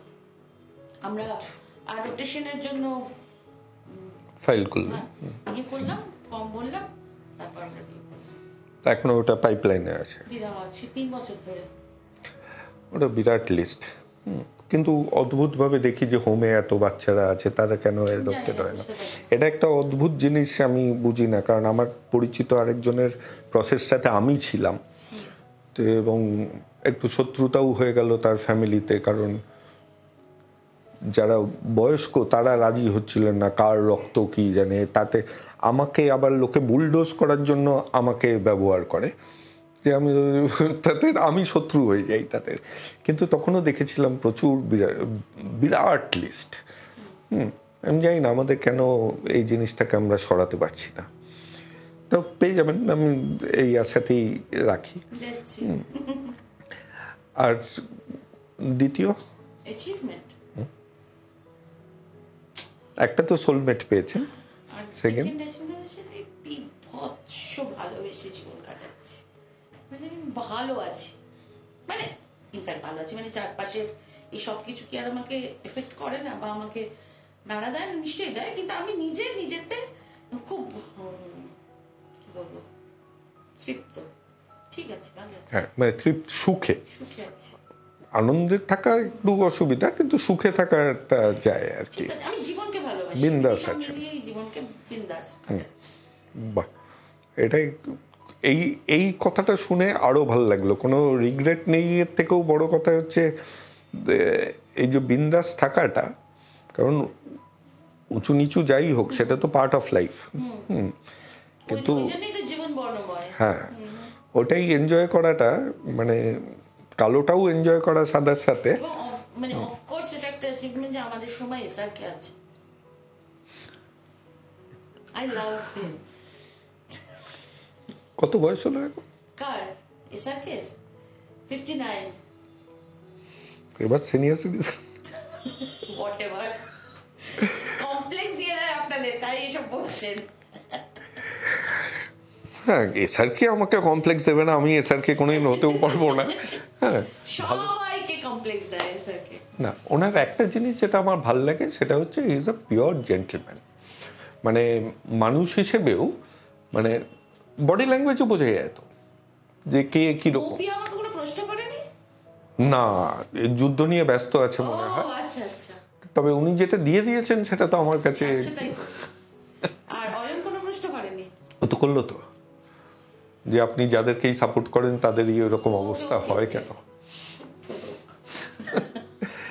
আচ্ছা, আমরা এটা করি, তা আমাদের কয়েকজনকে তো সাপোর্ট করতে হয়, কারণ মণিকাঞ্চনের ব্যাপার থাকে। তো সেইখানে আমাদের যিনি প্রথম থেকে সাপোর্ট করে আসছেন, মণিপুরা আয়ুর্বেদা, ওরা আপনার জন্য দুটো জিনিস পাঠিয়েছে। আগে ব্যাগটা দিয়ে দিই, তারপর কি আছে দেখা যাবে। তো মণিপুরা আয়ুর্বেদা এরা কি করে, এরা এসেনশিয়াল অয়েল, মানে পিওর গাছের নির্যাস থেকে প্রোডাক্ট বানায়। তো আমি দেখে নিয়েছি কি দিয়েছে। তো একটা দিয়েছে এটা আপনার নিমের ফেস ওয়াশ, আর বডি ওয়াশ, অ্যারোমাথেরাপির বডি ওয়াশ। হ্যাঁ, তো এই দুটো দিয়েছে, ব্যবহার করবেন, কেমন সেটা বলবেন। কারণ ওদের যত বেশি বিক্রি হবে, ওর তার থেকে একটু পয়সা আমরা পেয়ে এগুলো করতে পারবো।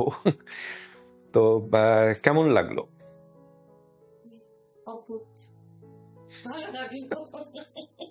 অদ্ভুতটা আরো বেটার শোনা গেল। একটা শেষ রিকোয়েস্ট আছে, যেটা আমাদের দরকার পড়ে, সেটা হচ্ছে আমাদের চ্যানেলে রোজ দেখি কটা সাবস্ক্রাইবার হলো। তো আপনাকে যারা ফলো করে, তাহলে এই ক্যামেরার দিকে যদি দেখে একটু তাদেরকে বলে দেন আমাদের সাবস্ক্রাইব করতে আর ফলো করতে, বেল আইকনটা টিপতে। তুরি ফিল্মস। আচ্ছা, আমার সমস্ত সোশ্যাল মিডিয়ার বন্ধুদের বলছি, তুরি ফিল্মস, তারা এতক্ষণ আমার ইন্টারভিউ করলেন, একটা চমৎকার আড্ডা সেশন হলো। তো এটাকেও আপনারা দেখবেনই, দেখতে হবেই। তার সঙ্গে তুলি ফিল্মসটা একটু ফলো করে রাখুন, সাবস্ক্রাইব করে রাখুন, বেল আইকনটা একটু টিপ করে দিলেই হয়ে যাবে, এমন কিচ্ছু কঠিন নয়। Please do it. Thank you, আমাদের খুব ভালো লাগলো, যত মজা করব ভেবেছিলাম তার থেকে বেশি হলো। ওকে, থ্যাংক ইউ। ধন্যবাদ।